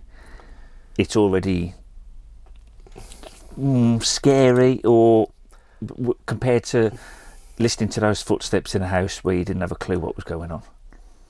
What's the comparison? There's definitely a fear there because you're willingly knowing that there's something there. You know the backstory. Yeah. Kind of, yeah. Yeah. And most senses, a lot of it is findable. You know, you can find a lot. Yeah. But a lot of it as well, you find out when you're in the house. Right. Like reading things and looking around and pictures and whatnot. You can get a vivid picture in your head. That's a lot of urbex is that inquisitiveness of what happened here, what's the story, who's there, where have they gone, why did they suddenly go, that kind of thing. And you normally, when you've done a few of them, you get a good idea of how to put things in your head of what possibly could have been the story, and a lot of them are just researchable. It's like instance like houses, private houses. There's one that'll stick in my mind forever called the House of Sadness in Yorkshire. Right. And you would never know it was there. If you didn't know and I said to you, there's a house there, and I said, go and find it, you'd never find it. You'd have to know where it was. Really? Because it's that overgrown. Bloody hell. And it's just in the trees. You'd never know. It just looks like there's nothing there. Wow. And we went to this House of Sadness and found the way in. Yeah. And this was when I'd first started, this is 2017-ish, and Right. I started touring and I'd met up with all the other guys, and all of us collectively at the same time. This was when it was kind of like just becoming a thing, really, wasn't it? Yeah. You were all like-minded, but you were all kind of like eager to explore, but do it in a good. Yeah, it was starting to sort of like pick up on YouTube. Yeah. I mean, yes, there's been a lot of people before us. Yeah. But they'd never gone the YouTube route. YouTube wasn't around then. Yeah. We were like some of the first people to do it. Yeah. And to go that far. Yeah. So we got together. We were all very small channels at the time. I was maybe like 300, something like that, 400. My mate was very similar. And we were all together. We were all very nervous on the camera. Like, hello today, and we are, that kind of thing. And so we got in this House of Sadness and looking around, and you get. What was that? Idea. Was that totally abandoned? Or totally abandoned. So just a shell. 100%. Yeah. But everything was still in it. No. So I can show you pictures and whatnot. It is completely abandoned. Has been for many years. Everything was still in there, and as you're walking around, we went upstairs, and it's 2 bedrooms, and really old style house. Yeah. 1 bedroom full of kids, sort of like teenage. 17, 18-year-old type stuff, like posters on the walls and tickets of things bands bands have been to and stuff like that, which is really interesting to see them. Old like not Connects, what's the other one? Meccano. Meccano stuff. Other bedroom was the parents' one, and wardrobes, clothes, dresses still in them, old photographs just all over the place. And I'm like, right, okay, I'm getting quite a sad feeling. Yeah. You know what I mean? And I was getting a bit emotional. Yeah. And this was long before I'd noticed I had feelings. I didn't know what to do with them. Yeah. I'm looking at these photos and I'm like, this is really sad. Yeah. I think he was a policeman. Right. I'm like, right. So I think the husband was a policeman. Yeah. Found some more policeman related stuff. And I was like, right, that's definitely a policeman. Yeah. Found lots of stuff about the wife, found a name. Just by being in there? Just by being in there, just having a mooch. troop around, you know what I mean? Found a name. Went down to the kitchen, fridge was still food. Obviously well out of date. I've got a habit of, I will Checking open fridges. I will open the fridge. If someone goes, if we're going somewhere and One someone day says there'll be a leave jar, demi jar with someone's head in it. it, oh, You'll be like, run. hopefully not. Hopefully not. I watch too many horror stories. It could happen one day. You never know. You You never know. know. It could happen. But I'm known for I will open the fridge. If you tell me not to, I will, will, do it. yeah. Because the thing for me is, fridges, they tell you a lot about dates. Yes. And they tell you a lot about people's habits. Yeah, yeah. And yeah. I can get a lot of information from that. Yeah. Whether how dirty, how bad it is. Yeah. You get used to it. Yeah. And I can get a lot of information from the sell-by dates and Yeah. whatnot and all that kind of stuff. And that to me gives it a good date on how long it's been abandoned. I was going to say, yeah, how long it's been abandoned So for. that's important to me. So Yeah. I will open the fridge. Yeah. So anyway, looking around, I'm like, yeah, there's a lot here, you know, and got into the living room and I'm like, oh God, it just hits you. That was the saddest room, and I was like, oh my God, oh no. What was like a physical sort of force almost? You could feel. Yeah, it's thick. You can feel it's like you can like the atmosphere changes Yeah. completely, and it's kind of like you've walked in like a free. Like this room's very, it's it's free flowing. Yeah, It's very yeah, nice. It's yeah. very pleasant. You walked into that room, it's just an instant. It's very thick, and you feel very muggy, and Yeah. you know, and you're like, oh, this is. But it felt calm. Yeah. If that makes sense. Yeah, It's yeah. hard to explain. And I'm looking, I'm like, there's lots of ornaments, there's videotapes and postcards, and I'm going to have a read of these postcards. And there's one from what I believe was the grandchildren Yeah. and their children. Yeah. Because They'll still have the old-fashioned stamp Yeah. marks with the date, Oh, with the yeah. year on, weren't they? Yeah, and they weren't that old, Were they not? like early thousands. Oh, right. So they bloody weren't hell. that old. Right. And I'm reading them like, we're having a good time at Ben Nevis and, Yeah. and all this sort of stuff. I'm like, that's nice. You know what Yeah, I mean? yeah. And I turn around and I'm like, oh, okay. The woman's bed was downstairs. Right. And there's lots of pills next Yeah, to the bed. yeah. And immediately I'm like, right, this is someone's end of life. Yeah, yeah. You know, this has been bad. And I'm like, right, okay, this is why I feel like this. Yeah. And I just remember I didn't go to the bed, but I sat on a chair next Yeah. to it, and I just felt this like overwhelming, like that. Really? I'm like this, and I'm just sat, and on the camera I'm really sad. You can pick it up, Yeah. and I'm like, thank you. You know, I think her name was Anne. And I'm like, thank you very much, Anne, for letting us have a look around. Yeah. You know, I really appreciate it. Hope you are, you know, in a better place and Yeah, whatnot. And that's when I felt the sort of thing. feeling. I was like, yeah. thank you, you know, and I'm explaining it to everybody else now because my mate walked in, I was about crying, Yeah. and I explained it to him. He went, yeah, so I feel a bit down. Do you know what I mean? Yeah, yeah. So that was that. We did a whole piece, and then we went. A couple of years later, we came back to see what had changed. Not a lot. Oh, that's nice. At least it hadn't been wrecked. Still fairly fine. Yeah. You know. Same sort of thing, same sort of atmosphere. Yeah. Fine. We'd not found out much. No. Left it a couple of years, and I thought, oh, I wonder what's happened in House of Sadness. So I went back again. A little bit of graffiti, and I thought, oh God, no. Yeah. A little bit of mess. Some things have been, you know, it wasn't much, but Yeah. it was enough that people had found it. Yeah. I was like, oh God, you know.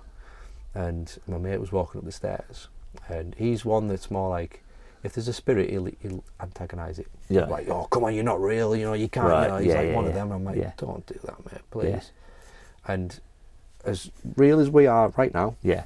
in front of one another, I swear someone threw something at him down the stairs. It shot past me and nearly hit him. And I was like, that was a stone. I was like, yeah, that's just got thrown at me. And he got it on video. You can hear everything. And I'm like, right, you've pissed someone off. Just stop it now. Yeah. You know what I mean? And the graffiti was still there. And I'm like, so I'm going in. I'm like, hi, Anne, it's me from last time. Yeah. I'm really sorry about this. You know, and just whatnot. And Yeah. I get that really, like, the feeling just lifts slightly. Yeah, and yeah. I'm like, oh, she's, you know, is she here? Yeah. Can she hear us? Or, you know, Yeah, that, yeah, that, you don't Yeah. know. And it just lifts the mood, and I feel a little bit easier. Yeah. So we do the video, put it out, start to get comments from someone that claimed to be their grandson. Right. So we got talking to him, Yeah. got cracking with him. It was the grandson, Right. And we were just like, you know, what's the story? What's yeah, you know, yeah. like is she all right? Is she passed? He's like, yeah, she passed in 2002 or something. I can't remember what it was. Right. She didn't pass in the house. She passed in a care home. Right. So I was happy about that. You know, she'd not passed on her own. Yeah, yeah. But obviously she comes back. His granddad was a police officer. Yeah. And I think he was in the fire service as well. He'd Right. done a lot of, you know, Yeah. something like that, and there was pictures to all back it up and stuff. Yeah, yeah. And it's got cracking to him a lot, and he told us the story and all this sort of stuff and how everything had happened. And he was like, so while the house is abandoned, he says, my dad is Anne's son. That will have been one of the kids' rooms you were in. Yeah. He said, that's my dad's room Yeah. when he was a teenager. Yeah. He got left the house, but wanted nothing to do with it, and moved either to America or Australia, which was the story. Yeah. And we're like, all right, okay. So just left everything. It was like, yeah, so why haven't you done anything about it then? Yeah. There's a lot of personal stuff here. Yeah, yeah. So we can't, I forgot it existed, we didn't know it was there. So it was only because you Yeah, put it out there. Yep. They just completely forgot. yeah. Wow. So we didn't know it was there. We didn't know it was still there. We Wow. thought it had all gone. So, well, no, it isn't. You know what I mean? It's mental what a video can do. Yeah. You know, and So was it already called the House of Sadness, or was that what you named it? that was what the local urbex was known it as. Right. So everyone who must have had a similar sort of vibe that went in there then. Yeah, definitely. As soon as you walk in, you get that. You could the vibe. tell. Yeah. Because we've got these names. We nickname houses. Yeah. You know, like House of Sadness, Grandpa's house. Yeah. You know, weird things like that. You know, but you'll all know exactly what you're on about. Yeah. If I said, you know, like Bob's house. Yeah. You know, like, oh, yeah, I've been there. Yeah. You know, like the Hobbit house. Yeah. You know, like stuff like that. You're like, oh yeah, I've been there. Yeah. You know, it's not necessarily the actual name of it, but no, we do that for like keeping the identity. Yeah. Secret. Yeah. So say if a house has got a name, Yeah. for instance, we won't say the name of the house, we'll make it up. Yeah. We'll go around and be like, say if the house is like strong on like, I don't know, there's loads of bananas. Yeah. We'll call it the banana house. Yeah. You know, it's stuff like that. Yeah. And it's like a code, isn't it? Yeah. Basically. Yeah. So it just keeps things, you know, easy to manage. Yeah. Safe. Yeah. And then it's not out there, so then every time they can we can just go in, get pissed, wreck the spot. Exactly. Because you feel as if you're, how can you put it, sort of encroaching, as if you're not trespassing per se, but you know, that's somebody's life and it was just left there. Yeah. Do you feel as if you're intruding, so to speak? Sometimes, yeah. You know what I mean? Yeah. You kind of get the impression that you're like, I shouldn't be here. Yeah. Because even though no one's lived there for donkey's years, you must still, especially when you come across a place that is, you know, fully furnished, food in the fridge, and clothes still on in the wardrobes, and you know, it must just look as if someone's. Yeah. I bet that most of them just look like a complete time capsule as well, don't they? Yeah. But you must think, wow, I'm intruding a bit here on someone's life. You do get that, and then the more you walk around, the more you sort of, you've got to treat it as you are coming into someone's house, as if they are still there. You are a guest. Yeah. You've got to show the respect that you would. You've got to do that. Yeah. You've got to show the respect. Yeah. You know, don't steal anything, don't move anything, don't take the piss, basically. Yeah. And once you've got the atmosphere, you know your way around and stuff, it kind of, that goes away. Yeah. And you kind of like, right, is there anything I can do here to inform family members that are still there, you know, or can I, you know, you're trying to sort of build a story to get something done, or can something be done, that kind of thing. A couple of times we've managed, obviously with the House of Sadness, we've got in contact with the family. We've had a couple of recent, actually, like last week, I've had a couple of comments from old things I've done. No way. Where the owners have commented on the videos. there was a pub I did in Lancaster. Yeah. Been shut down a long time due to a fire, and there was homeless people living in there. They've been pooing everywhere. Yeah. And we went round. It was disgusting. I bet. Absolutely disgusting. And that was years ago. Yeah. Thought nothing of it. I got a comment. Was it last week? The week before? Oh yeah. I used to own this building. I'm like, oh. Sorry. What have I done? You know, you're ready for round two. I've been watching your videos for years, absolutely brilliant. I'm like, oh right, okay, right. I feel a little bit better now. I'm like, yeah, it never used to be like that. It used to be like this, and blah blah blah. We used to do this and we used to do that. Great memories, and it was nice to see how it how it looks and stuff. It brought back memories, and I'm like, oh, that's nice. Excellent. You know what I mean? And you get them like that. You know what I mean? And that's good, because I know that somewhere along the line, someone that's been associated with that particular building, item, has found my video. And like, oh, I used to work there, or oh, my such and such used to live there. So and it brought back memories for them. You know what I mean? So it's got some good positivity to it, hasn't it? Oh, definitely. Which is definitely. It's not all just. It's not all doom and gloom. No. But it's the big thing for me is I am massively into. I play video games and stuff, like Last of Us and Fallout and stuff, and apocalypse type stuff. Yeah. And it always, I guess, a lot of people that do this sort of have the same sort of thoughts. Yeah. It's like, what happens when no one's there? What happens when the people have gone? That's kind of like the intriguing part of it. We go in a house that once, and for me, I'm walking around these houses and I'm like looking at just an innocent cooker. And I'm like, I wonder how many people have cooked on that. I wonder what they've cooked on that. I wonder how many parties they've had. And it's just constant. I wonder who slept on there and who sat on there. Because it's a whole load of history in that building, and I wonder who lived there before them, and I wonder what they did, and particularly as the older the building, there's a lot more history, isn't there? And it's sad, but it's interesting as well. And it's not all, because like you just said then, so that one lad was the grandson. So it wasn't like it was just like one person who had no family whatsoever, died, sent off to the last journey, and then it just gets left. There was a son, then there was grandchildren, and it still just got left. So it's not always that what you think, is it? There's often a lot more on than what's on the surface. And it's part of that we like to try and find out. It's like when we went to Belgium. And you've been abroad doing it? No? Oh yeah. So we went to Belgium just before COVID. Went to Belgium, France. We stopped off briefly in Germany. Very briefly. Netherlands. We did quite a lot in the Netherlands. I bet there was loads there. Oh, it was beautiful there. Absolutely. We met up with a guy, an explorer that lives in the Netherlands.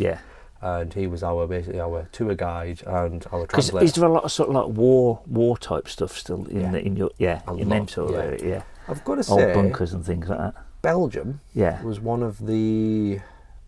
It more touched your personal senses. Did it? If that makes sense. Yeah. So because it's two different worlds, I'll try and explain it like that. So in the UK, there's a lot more idiocy. People trash things. A little bit less respect. In Belgium, however, no, you do not do that. No, you do not vandalise. You do not trash things. It's utter respect. Everywhere we went was in pristine or natural condition.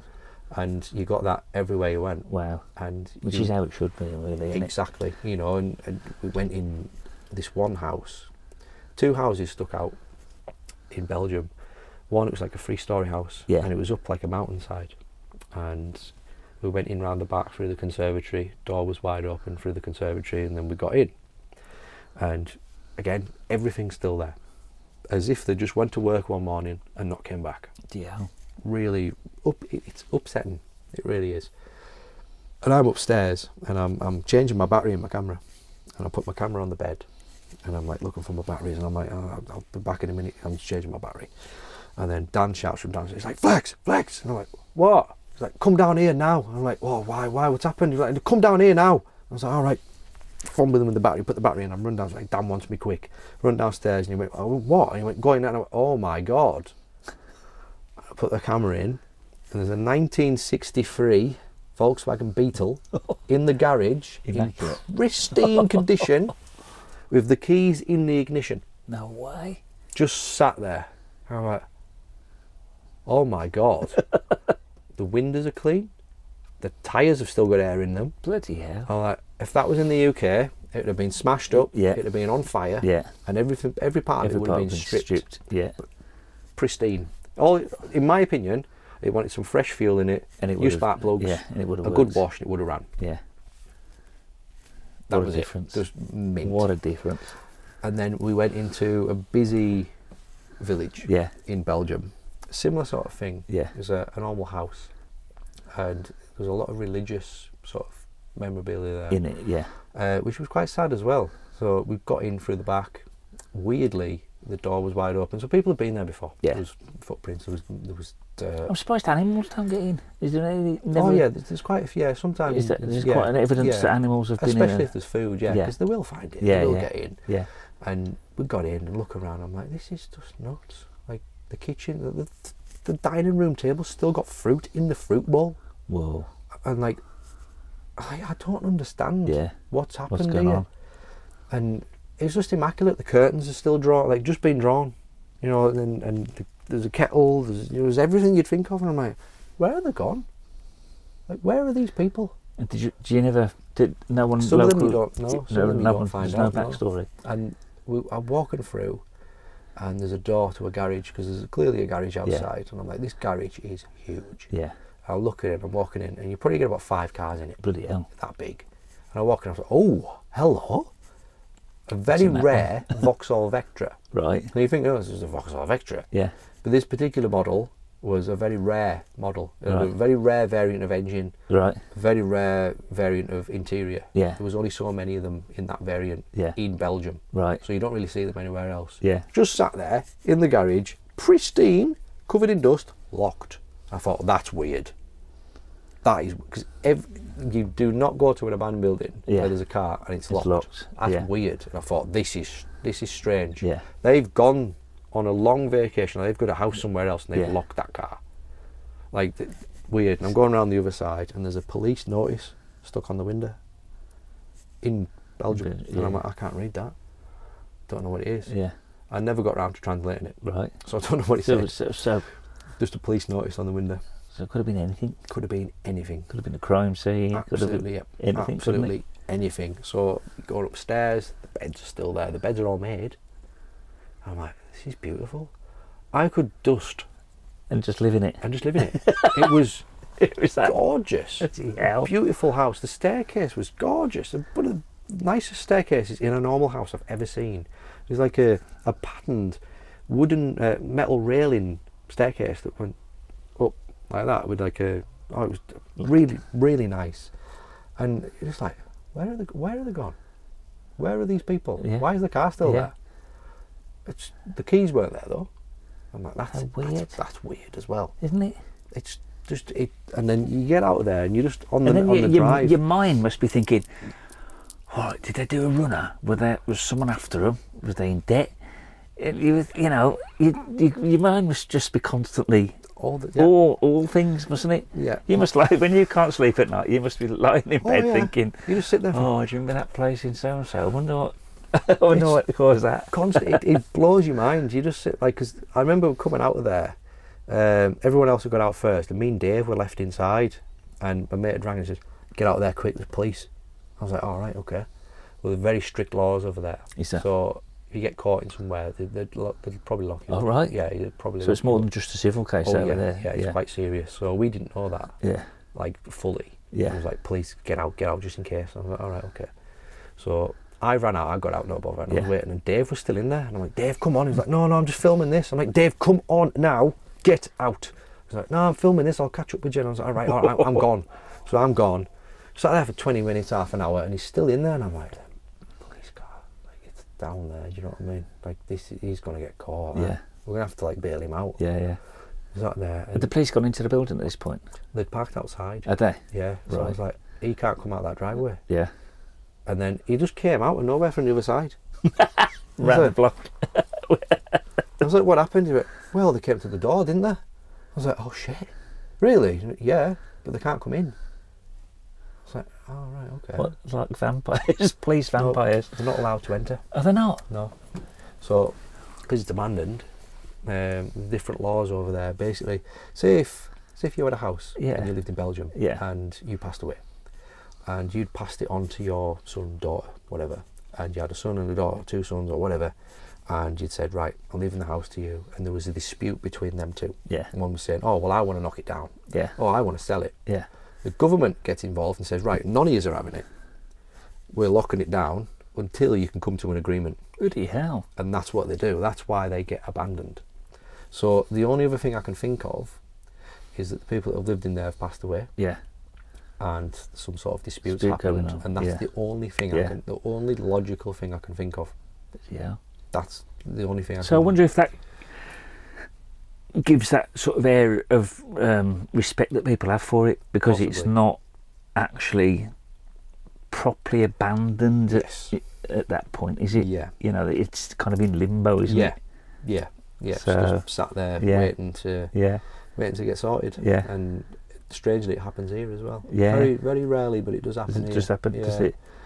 I've been to one Yeah. that's like that here in Scotland, and it was again a big mansion. Quite a well-known story, actually. Right. The house was sold to a Chinese guy, Yeah. and he wanted to turn it into a speaking school. So Right. he would teach. I can't remember which way around it was. He either wanted to teach Chinese students English, or the other way around. I can't remember. So during the process of him doing the building up, Yeah. he had a brain tumour. Oh, right. And passed away. Right. Now, Chinese law states that they then take possession of that property. What the government do? Yeah. Wow. Even though it's here, Yeah. because he was a Chinese Citizen. Yeah. they then take possession of that property. Right. No one can do nothing with it. So for years, that was just left as it was until everything got settled. Yeah. And it ended up abandoned. And the last I've heard of it, I think it got done up Right. gladly. You know, I think it's sorted. Yeah. Yeah. We went there about 2018 again, something like that. We started doing a lot of tours of Scotland. I was in Scotland every week. Is there a lot up there? A lot of old, big laird's houses. Oh yes, a hell of a lot. I bet there is. It's that big. I had to go every week. I was just like, all right, well, this week we'll do this one, and this one we'll have a look at this one. And we were going up, and there's a gatehouse. There's a little bungalow on the end, and I'm walking up, and this old lady comes out. I was like, hey, I was like, oh, is it abandoned? She's like, oh yeah, it's abandoned. Yeah, you're not meant to go down there, she says, but you look all right. Tell you what, go and have a look. Go around the back. Yeah. The doors are open. I was like, oh, is this a trap? I thought, right, we'll go down. So we went down. Brilliant. Flew the drone around. Got some great footage. Absolutely brilliant. And at the time, I had a photography drone, quite a big photography drone. Right. Before you had to have a license and all that sort of stuff. But the camera came off it. Right. And went on a handheld to become a gimbal. Yeah. Yeah. And you put your phone on this little thing. It's sort of like a like Yeah. that. So I'm walking around with this gimbal, and I'm in the grand hall, and there's a staircase that goes up and then around to a corridor. There's a room there, a couple of rooms down there, and there's a big, massive window. And Vicky's on this side walking around. I'm panning around with the camera like this. I'm like, this is stunning. This is awesome. And I'm getting around, and I'll get round to her, and she's like, so I'm like, all right, love, what's up? She's like, It's behind you. I'm like, what's wrong? And she was white as a sheet. And she does this. She's done this a few times. Yeah. And she can see things. Yeah. She stood there. She's like, on the stairs there. Did you not see it? And I'm like, no. See what? So did you not get it on camera? I said, I don't know. I have to look back through it. Oh, I said, why? She says, no. I went, no. Tell me, please. I want to know. Yeah. She says, a woman in a white dress has just walked up them stairs and walked through that door. And I went, nah. She said, go and have a look in that door. I went up, the door was locked. And I was like, they can't have, the door's locked. And they would have said something. She looked at me and walked through the door. So I'm telling you now, honestly, I was like, right, all right, okay, I believe you. Let's carry on. Carry on filming, finish the video, walk back down to the gatehouse, see the woman again.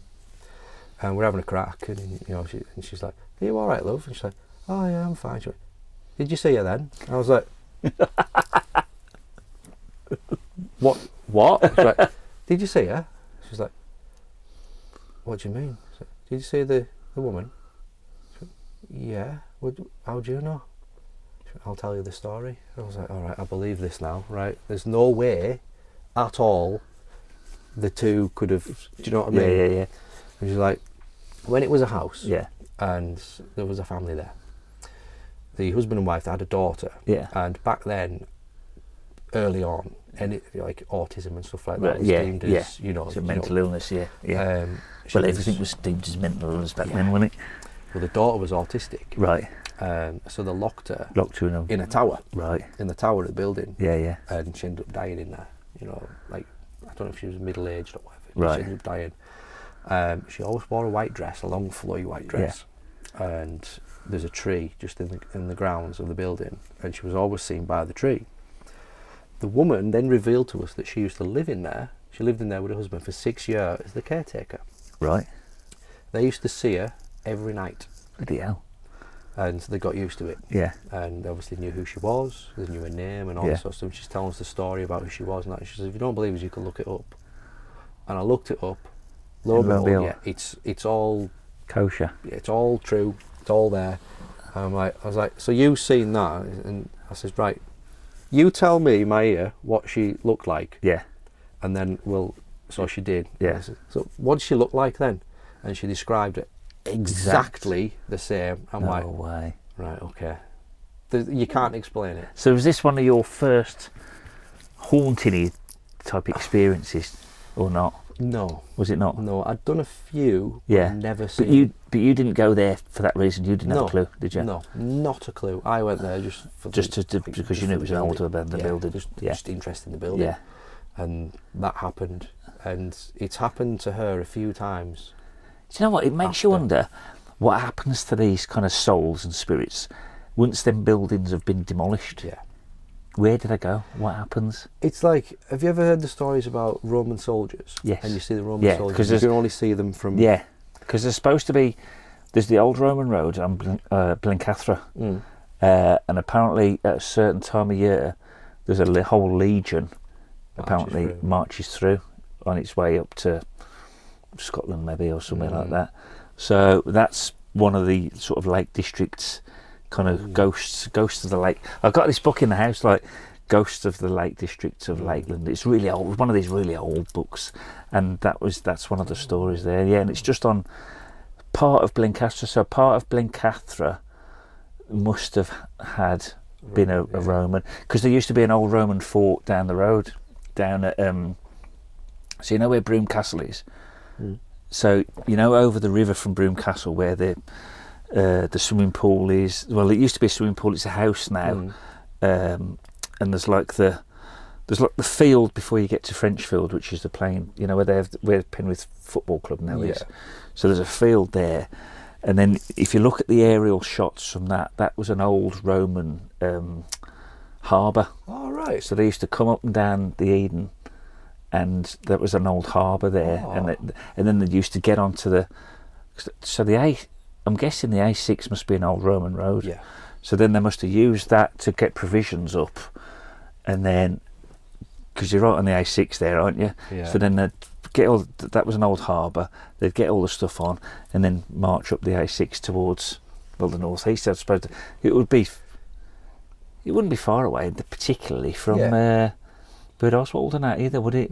So, Yeah. but yeah, it's great, isn't it? I mean, I love all that sort of thing. Yeah. Anyway, and then when I found out because I thought, because you know they've been doing a lot of building work down there, and at one point there was like this thing was fenced off, and I thought, oh great, they've found like I don't know, something fantastically Roman. Yeah. But it turns out it was just like United Utilities digging a hole for some reason to put a drain in or something. So, Get your hopes up and then boom. so but yeah, so you were going on about the like half a So a legionnaire. lot of people, when they tell these stories and stuff, Yeah. they say, oh, I've seen some soldiers, Yeah. but I only seen them from the west Yeah. upwards. And a lot of that is based on, well, back then, roads were lower down. Yeah. A lot of things have been built Up. Yeah. And the theory is that a spirit then will form and continue its old path Yeah. that it would in life. So, for instance, say you've been in someone's house, or Yeah. you bought a house and you've maybe bricked up a wall, Yeah. or you've added a wall, you've bricked up Yeah. a doorway. Yeah. Yeah. The spirit's still in there, and Thinks their it's that original door. path Yeah. would go through that door. Yeah. And that's why a lot of people said, "Oh, I seen a ghost walk through that door." Yeah. That could have been a door. Walk A through wall. the wall. Sorry. Yeah. It could have been a door. That could have been a door. Yeah. Because that spirit there is at that particular moment walking around that where they would have gone. Yes. Yeah. And that doesn't change. Yeah. For the spirit. Yeah. But it does for us. Yeah. And a lot of people have theorised that will continue forever. Yeah. And forever and forever. And to them, if they're aware of us, they think we are spirits. Yes. In a way. Yeah. Yeah. Because the two are on a different plane. Yeah. And it's very interesting to think about. It's, We can go on a completely different tangent, can't we? Yes. We go from urban exploring into the spirit world. It's kind of like, but the two do kind of link in because, like you know, Vicky experienced that. Yeah. You've experienced things when you went into the House of Sadness. I think if you're sort of an open person, and you are willing to, well, basically just open yourself, be open, then you do. You Get feelings, you know, you get feelings. I get feelings all the time. Not necessarily, I wouldn't say I am a very spiritual person, but I wouldn't say I get, you get feelings, you know, like you get feelings with people, don't you? And I think that's the biggest thing, the thing with people. Like you knew when you first walked into this space that it had a nice vibe to it. Yeah, exactly, You said it, you didn't have to say it. But you said it, so for me, I think, it's and you know, even though we'd never met before tonight, well, not properly, not to this extent, I knew that there was a good vibe, and I knew it was going to be a good conversation. So it's kind of like, but other people that are closed off, well, for a start off, they don't know what they're missing, do they? Exactly, yeah. So, close yourself up a bit too much. Yeah. So I think it works the same with spirits. Yeah, as well. definitely, like, definitely. A lot of people have said, you know, you could be an empath. Yeah. Have you thought about taking it further? No, I haven't. And two, I don't understand it, and I don't know if I want to. Yeah. I think I'm happy. Happy with. Yeah. Happy with what? Yeah. I know I can feel things, and I know I can't explain it. Yeah. And I think I'm happy at that. Yeah. You know, like if I can go into. It's weird to explain, but I can feel static. Yes. Like static energy. Yeah. And probably a lot of people can, but for me, in a different way. So proper, your hairs on your arms go up. But in different directions. Yeah. So like, I can feel things like if something's behind me. Yeah. For instance, someone walks through a door. Yeah. In a different room, I can tell that door's open. Right. It's weird. Yeah. So if I'm if I'm in my house, and I don't know, someone opened the front door. Yeah. And I was upstairs or I was in the bath. Yeah. I know it's open because it's like kind of like. But there is a distinct change in pressure in the building, though, isn't there? Anyway, if a door opens, you do, and you feel it. You can feel. And I get that everywhere. Yeah. Like it's weird, but it's more like a static than pressure. It's very strange, but it's one of the things I've never been able to explain. And when do you think did that happen? Before, have you always kind of experienced that? I think I've always had that. Have you? Because my nana, she was what you call a clairvoyant. Yeah. And she could speak to spirits. Yeah. And she told me loads of stories about stuff. Yeah. And, you know, and when you research stuff about it, sometimes it skips a generation. Yeah, sometimes yeah. But my dad has often came out with weird things. Right. And he's seen strange things as Yeah, he's grown yeah, up. And my dad was born in Shap, on a farm. Yeah. And when he was growing up, him and three brothers, and they all shared a bedroom. Yeah, when yeah. they were younger. Yeah. And two things that stood out to us that made me sort of realise that yes, he maybe can. Yeah. Is when he was in bed, and they're all in bed, and there's two uncles. So you've got my dad, there's Paul, Trevor, and so Trevor's passed. Right. And Martin. So they're all in bed.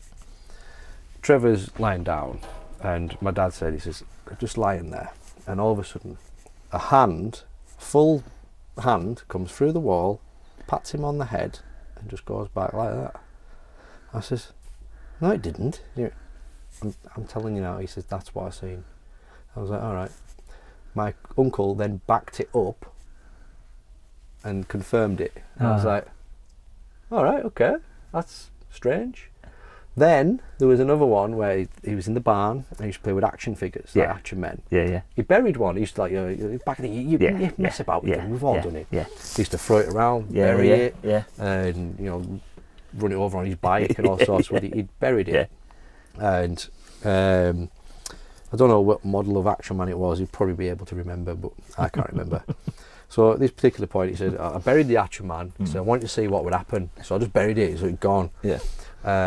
I went into the barn and there was a guy stood there, big massive guy, stood there with a scythe for cutting grass, looking at us.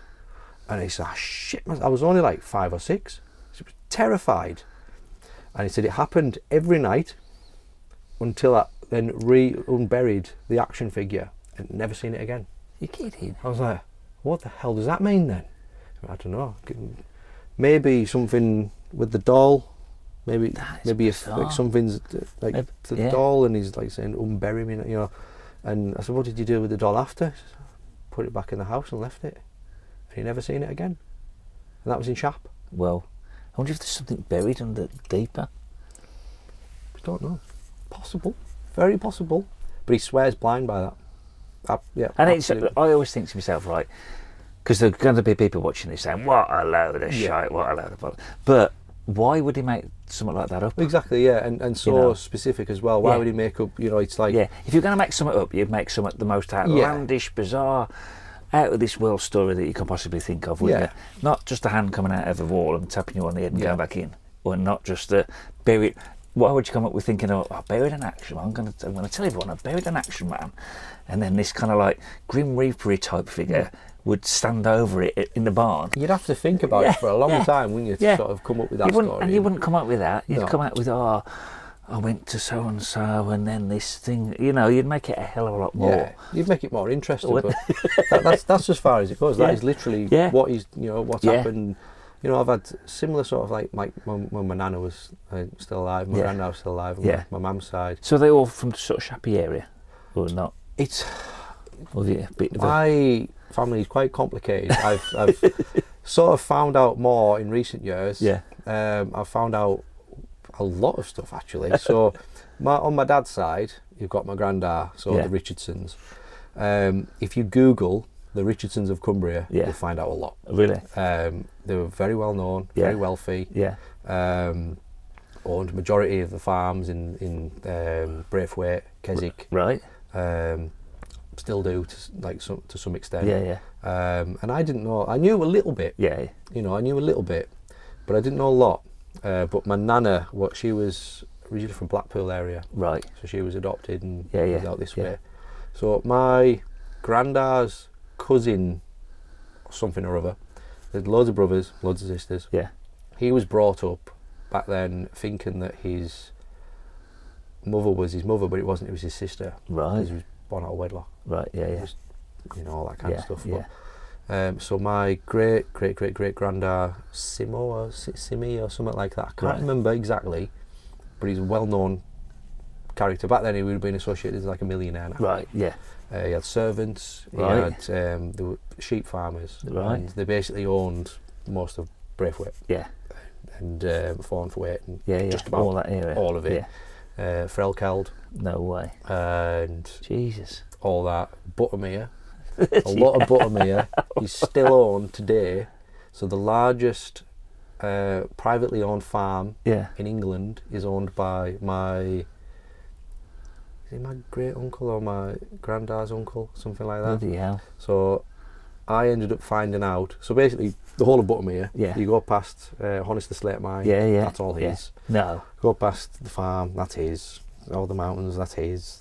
The boffies, they're his. Hell. Jesus Christ. So I met a guy years ago through cars. We went to car shows and I got talking to this guy called John. Right. I was like, you could say same last name as me, that's cool. So we're friends. Yeah. Oh, you go to the same school as me, oh cool. Years later in life we found out we're related. And he is the son of the guy that owns the Buttermere, basically. No, and he was like, seeing as though you are practically family, I can start telling you about stuff. So he's explained a lot of stuff about the family and stuff that's happened that I didn't really know about. Then my dad started to look into it, and you know, found out loads of other interests and stuff, and found out that, you know, we've got family there, we've got family there, we've got family there. I'm like, Jesus. And you just thought it was just... It's nuts. It is. We've got coming on the show in a couple of weeks. I've been in contact with this genealogist. She's just moved to town, and she come for spuds. Like, that's how I get to meet most people. And I think she listened to some of the earlier podcasts talking about when I've been adopted and this, that, and the other. And she'd never done a family tree adoption. So she's done one. I've given her as much information as I knew. And she's done this family tree on me, and we're going to do it live in the studio. So in the studio here. So yeah, it's going to be. I'm looking forward to that. She texted me. She's been away, and she texted me. So I think it's going to be sometime in June. She's back, but she said, "I've got it all for you." She's got pictures of people I haven't got a clue. Like you see, I haven't got a clue about any of my sort of. Adoptive, my blood family. Yeah. So it'd be interesting to see. Definitely. What's going to happen? And I said, well, we'll leave it to. Then people can see my proper reaction, because that's what that's what you want to see, don't you? Exactly, so I want to. So it'd be great to see what she's going to come up with in there. Definitely watch that. But it's mad, isn't it? When you, I mean, we're all kind of related. Yeah, somewhere down the line, aren't we? Yeah. But nevertheless, when you get actual proper relations, so to speak, it's bizarre, isn't it? It's crazy. Really good. Like, I didn't know up until I think it was last month.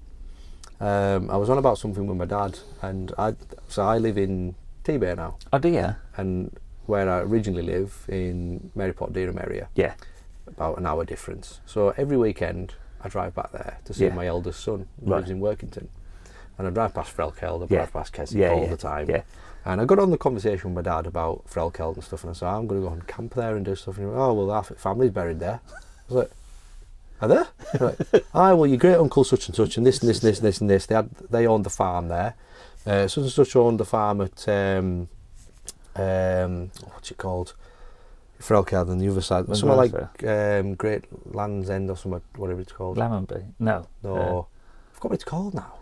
Land's End or something. Is it? Past Mungrisdale? No, opposite. Right. Over the road from. Oh, yeah. I can't remember what it's called. By the mine and that. Could be. Over the 66 going towards. Yeah, could be. Yeah. Something like that. He's like, well, you got land, like family down there. He says, you've got graveyard down there. He says, you look for such and such. He says, that's your great uncle. That's your great granddad. Blah blah blah blah blah. I'm like, Jesus Christ, I didn't know that. Yeah, they basically owned half of Frelkeld, and I was like, what? And I was like, oh well, he says, oh, you remember when we went to Keswick and we went up?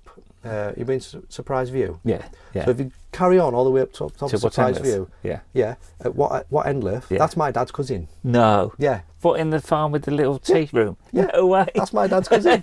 So I didn't know this. So well, that was my wife's nan. They loved What Endless. They used to come up here all the time from Birmingham.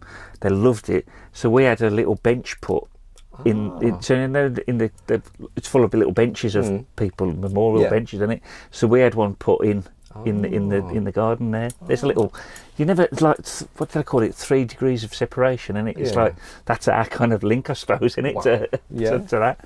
But it's mental, isn't it? It's absolutely crazy. Years ago, I used to work on the bins. Yeah. And I used to do the bins up there. Yeah. And then years on later in life, my dad had found out, and he invited me. He says, I'm going up to see them. I said, all right, I'll come with you. And I never ever thought in my entire life that I would be up there in the house with them. I'm like, I'm related to these people. I'm like, he's what, like my second cousin or something? I'm like, this is mental. It's crazy. And I just keep finding out more. Like my dad will ring up, like, oh, I found out such and such lived there. He's, guess who he is? I'm like, oh, who's that? Oh, well, that's my uncle. Or like my second cousin or something. I'm like, I mean, it's good in some way, but in some other way, the gene pool's a bit limited, isn't it? Because at some point you're going to be having it away with a relation. If I'm allowed, we'll go on to that. Actually, quite an interesting story. So, I used to go out with someone from Keswick. No. and went out we were there for quite a while, Yeah. as you do, and get more serious and all Yeah, that sort yeah. of stuff. Do you want to come meet my nana and granddad? And I was like, oh yeah, go on then. So it's where they lived, back end of Keswick. I thought, Yeah. oh cool, yeah, we'll go and meet them. Went in, I was like, oh, I'm John. I was like, oh, yeah, nice to meet you. Didn't no, I was like, you look familiar, but whatever. Yeah. So anyway, yeah, a couple of years later, whatever, I'd split up with this lass at this time, and going back to the Wat Endliff thing. Yeah. Went up there to meet them, didn't we? Yeah. And we were like, oh, well, this is my cousin. I can't remember his name now. Ben, I think it was. Oh, this is my cousin. Blah blah blah. Oh, nice to meet you and all this. And then all of a sudden, this guy walks in, right? And I'm like, I recognise you. you look familiar, but he was like, hello, I'm John. I'm like, John? I'm like, oh. You don't live in Keswick, do I you? was like, hold on a minute. I was like, Richardson? Aye, yeah. I was like, I know you. And I didn't click on it. I was like, I know you from somewhere. So anyway, night went on, and it turned out that was my ex-girlfriend's granddad, right? He's my granddad's brother. Oh my God. I'm like, oh, what? No way. What the hell? I'm like, I recognise him. He's there. He's my I was like, I thought I recognised you because he looks like my granddad. Yeah. And I'm like, there you go.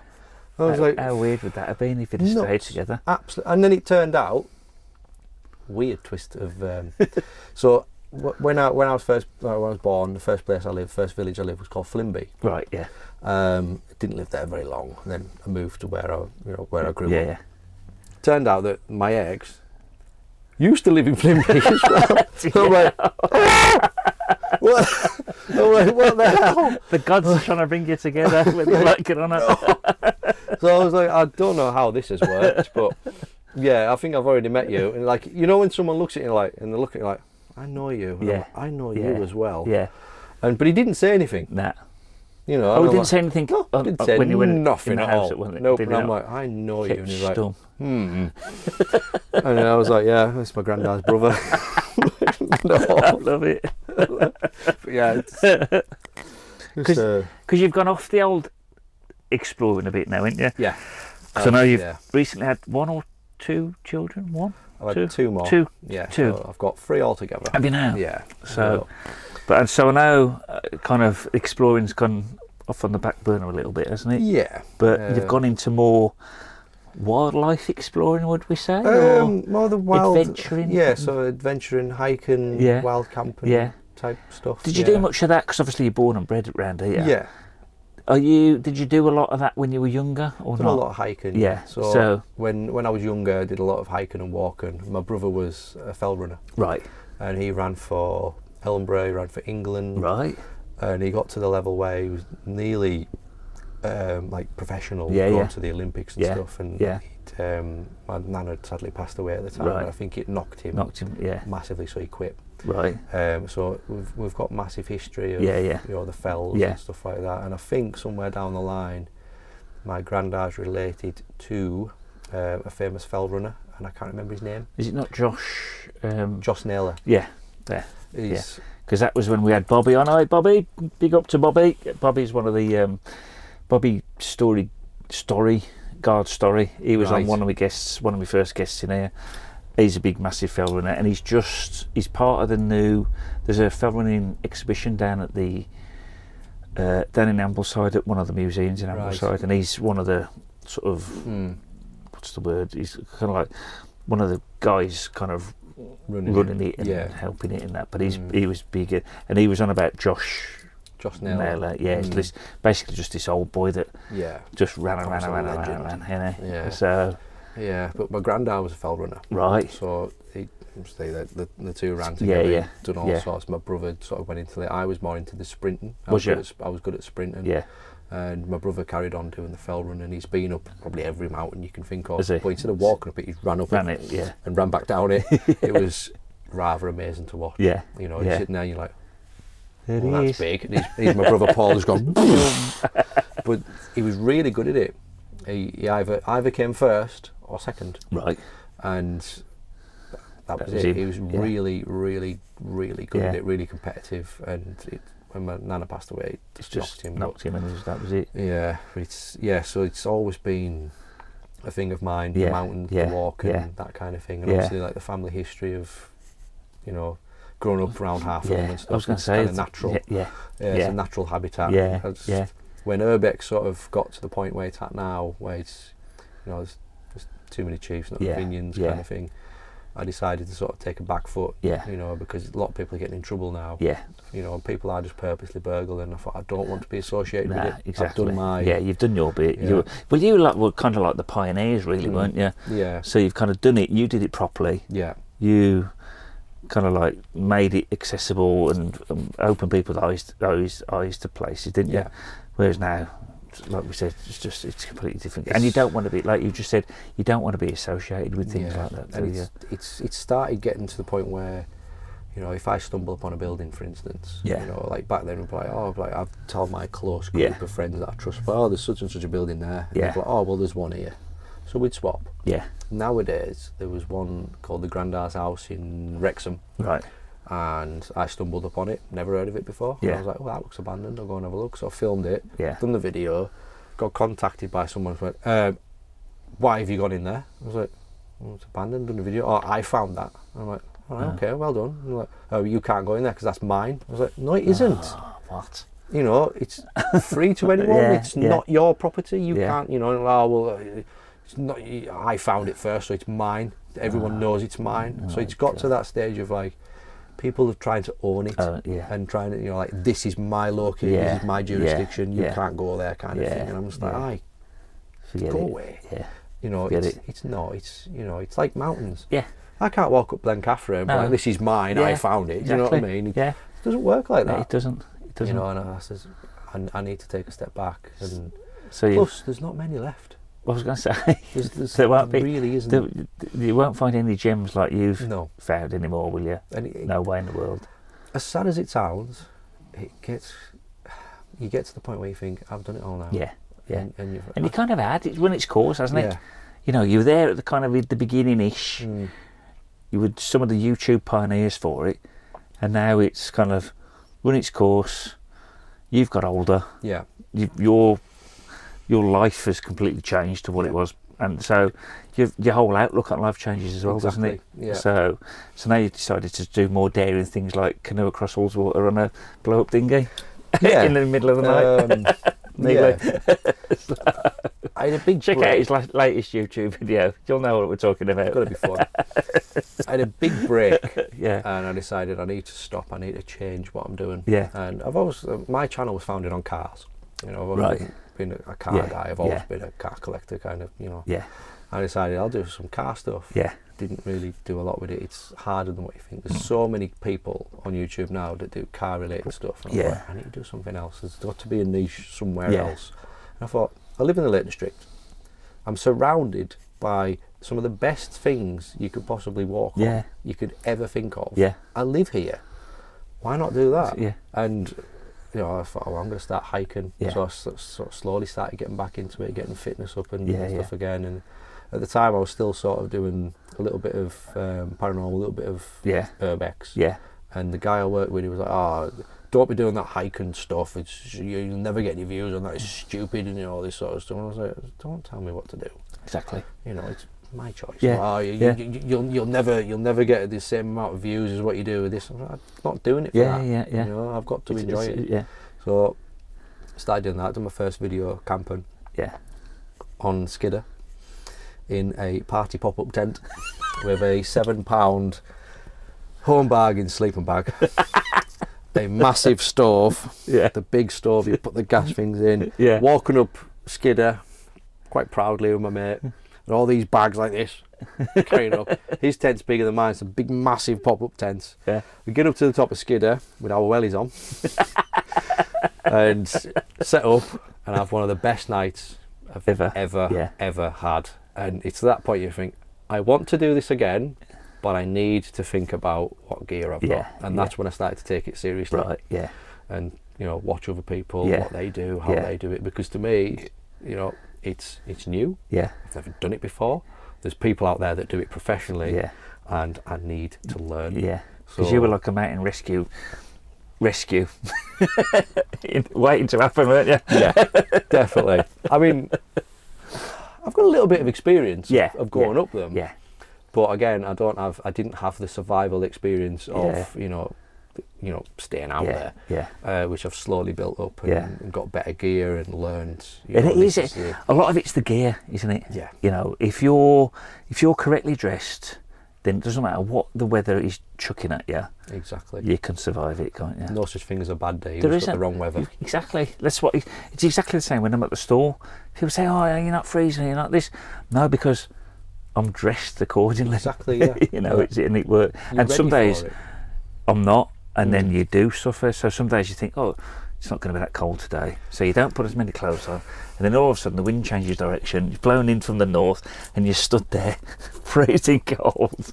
But you know, that's the thing, because you've not got the right gear. Exactly, yeah. It's as simple All as the that. wrong That's gear. all it is. Yeah. It's like you'll see it yourself as well. And I know this is kind of a massive sweeping generalisation. You'll probably get a lot of hate for this, but the old Instagram influencers, and you'll see them going up all the famous little mountains in the Lake District with their little white trainers on, and just to take their one picture, you know, living my best life, and then down they come again. And you think, and we're going up with, you know, you got your walking boots on and it's muddy, and you see some of them and they're tiptoeing round puddles and you think, and I purposely just stand and watch, because I think any minute they're going on their arse. But it's a great thing mental. To see. It's a great thing. And it's always in the you know, Rydal Caves, Cat Bells. Yeah. Cat Bells on a bank holiday, Cat Bells on a sunny day. It's just like a traffic jam, innit? Yeah. If you can even get parked there. Exactly. Parking's horrendous, isn't it? And then everyone's just one after the other going up to the top. Yeah. It must be like going to somewhere like Machu Picchu or something like that. And everybody be swarmed with wait people. For your stamp to get in. But then you go to like Maiden Moor, which is just the one on. So you know, if you get to the top of Cat Bells, I'm probably telling you how to suck eggs here, but so there's Cat Bells, and then Maiden Moor is the one. If you went further along, isn't it? If you're carrying, instead of coming straight down, if you go along, no one's there, and then no one's on it. It's because they all do the easy part, Yeah. and then they look at me, oh, I'm not going down there. Where he's like, it's left to the people like myself. I'm like, right, I don't want to go there because it's full of people. Yeah. I don't really do well in big crowds. No. I want to be on my own. Yeah. This is why I'm here. Yeah. I'm going to go over there. Yeah. So I've often found myself in strange situations where I've walked for miles and miles and miles and miles just to get out of the sight of people. Yeah. To get in a good place where I am on my own. Yeah. And I'll tell you something, that takes a lot of building up to. It will do. A hell of a lot. I'll always remember, like, sometimes I go up in what I'm wearing now. Yeah. And I don't bat an eyelid because I'm not used to it now. Yeah. I went up Raven Crag a couple of months back. It's lovely up there. And I was there yesterday, actually. Oh, it's gorgeous up there. First time I ever went up there, and I was like, I'm going to go up Raven Crag. I had these exact trainers on. Yeah. Some old Adidas NMD normal shopping trainers, as I call them. No grips on them whatsoever. They're quite flat. Yeah. And I had a pair of trackies on. Yeah. I had jumper or a jacket on or something like But that. it's not exactly hard Raven Crag though, is it? Not really, no. That first bit, did you go up that mad scramble to begin with? Yeah. Through the sort of little pine tree, So that would have been interesting. Yeah, so I was going up there and I'm like, I was walking up and I'm like, walking boots. Poles, sticks, right, okay, right. Rucksack. He's got full on stuff there. I'm like, right, I am out of place here, but I know what I'm doing, let's go. So I'm walking up and I get up to the top and I've got my drone out and I'm like, this is too windy for a drone, I'm going to lose it. So didn't get my drone out and you've got people just walking around and like all the, like running on the little platform thing. At the top, camera there, running off and I'm sitting here studying watching like, okay, that's one, that's two, that's three. And then they just come up, picture, gone. Go. They don't actually, it's like when you see them at concerts, they're not actually loving and experiencing the view. It's just like, quick, take a picture. It's like, oh, quick, let's video this song. It's like people are just living through these bloody... Yeah. They're not actually experiencing life anymore, are they? It's almost as if when you go to a concert, they're like... they're doing it for the fact of, look where I am. Yes. Look what I'm seeing. Yeah. And that's all they're doing it Yeah, for. Whereas yeah. when I like to go to a concert or something Yeah. like that, I want to see who I'm there Yeah, for, and I want to yeah. experience the Yeah, feeling of yeah. it. I want to feel the music pumping. Yeah, You know, you want to feel that bass going through you. you want to get knocked about by Yeah. the, By the crowd. You go for the energy. Yeah. You go for and, that and don't get me crowd. wrong, I've done it myself, and Yeah. because it's my favourite song, and Yeah, and but you I feel don't it. video the whole caboose. No, just a little and bit. but you know what? I've never watched any of them again. I don't know why I do it. I've done it myself. I mean, I'm a massive Iron Maiden fan. Oh yeah. I'm a massive metalhead. Oh yeah. Yeah, massive. Yeah, I grew up on metal. No absolutely, way. Yeah, absolutely love it. Do you know what? How's this for a misconception? I thought you was a dance techno freak. There you go. How There wrong could go. you be? If you go in my house, I have the stairs. I have a little office at the back of my house Yeah. where I do all my filming and stuff. Yeah. Iron Maiden memorabilia. No. everywhere. On the stairs, I have an Iron Maiden wall, No. and the wife kicks off about, "Where's my wall?" I'm like, well, get some stuff to put on it, and I will put them on the wall. She never does, so I'm like, let's continue with my Iron Maiden memorabilia. But do you want to know a little Iron Maiden thing about me? Go on. I'm on the Iron Maiden Made in England album. What? No way. Yeah. Really? Me and 50,000 other mad screaming brummies. But that was filmed and that was recorded at the NEC in Birmingham that would have been about 87, 86, 87, wasn't it? Because I think we'd seen them at Donington that year, and then they came and did the NEC, and I'm sure that was the Seventh Son tour. I'm sure that was just the Seventh Son. somewhere in time. I'm sure it was. So yeah, I'm on that, and I'm also in the Guns N' Roses.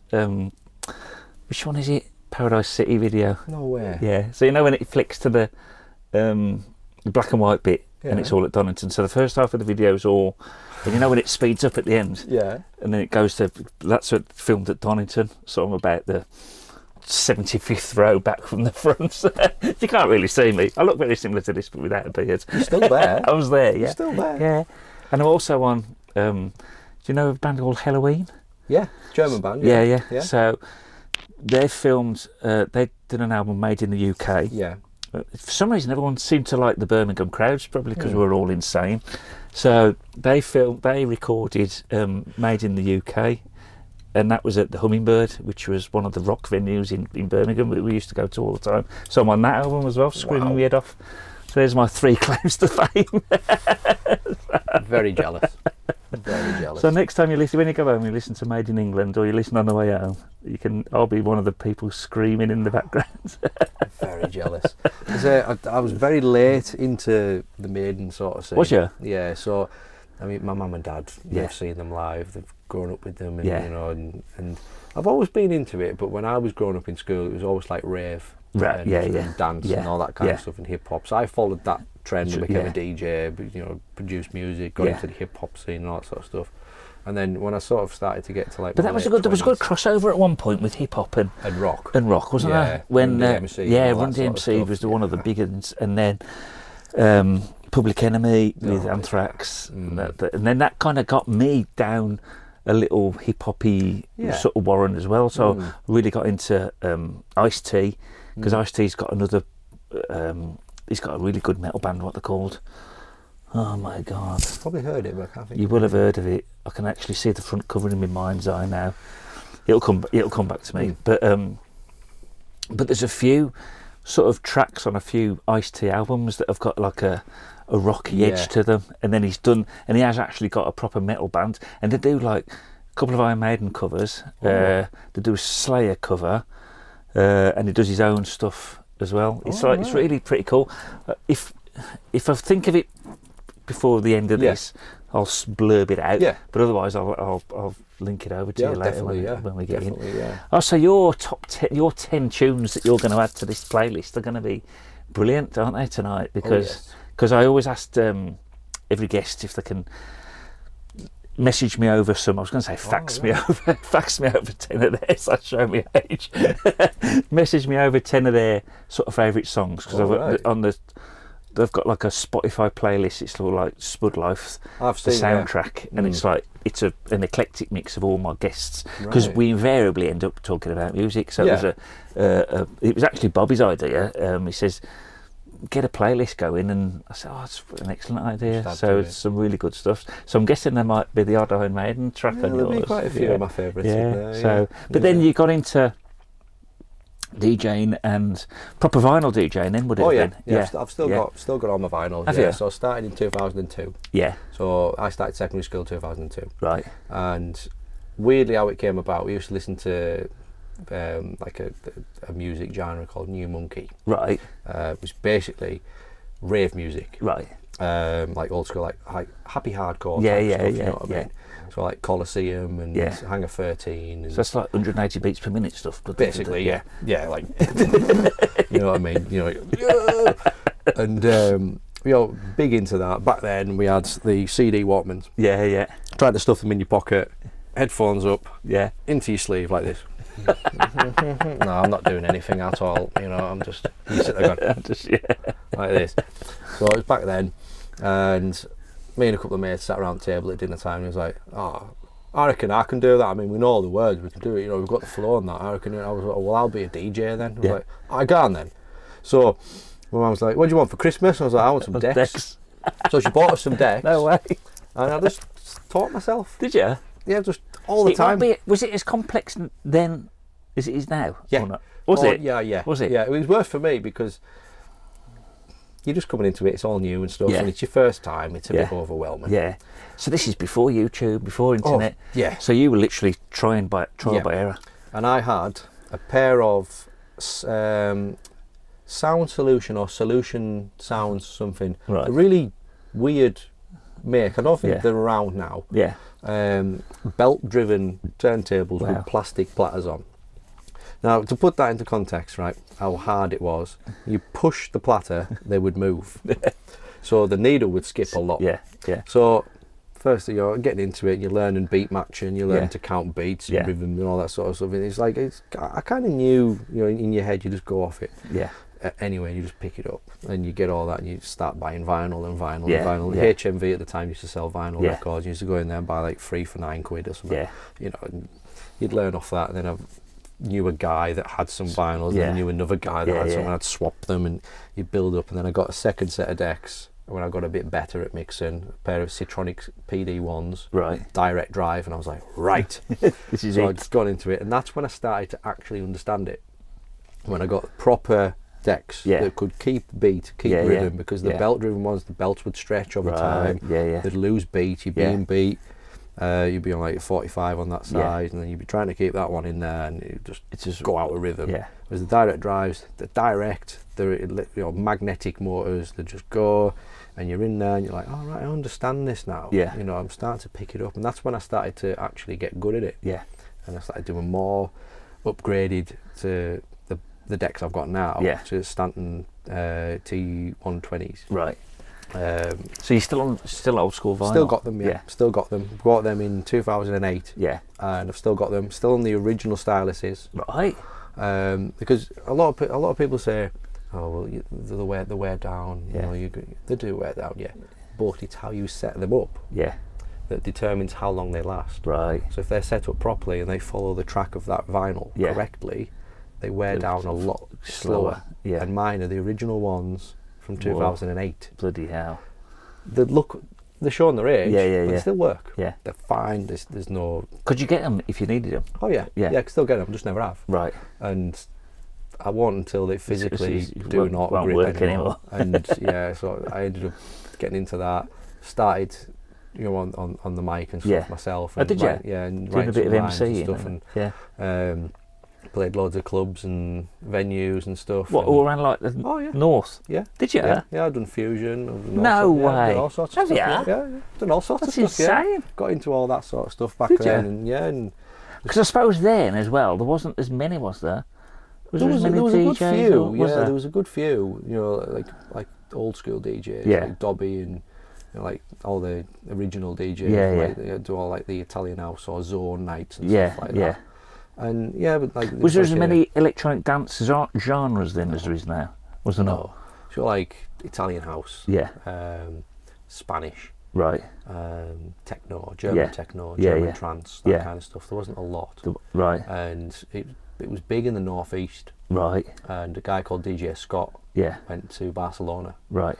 And in Barcelona it was huge. It was their chart music basically. It was massive. Yeah.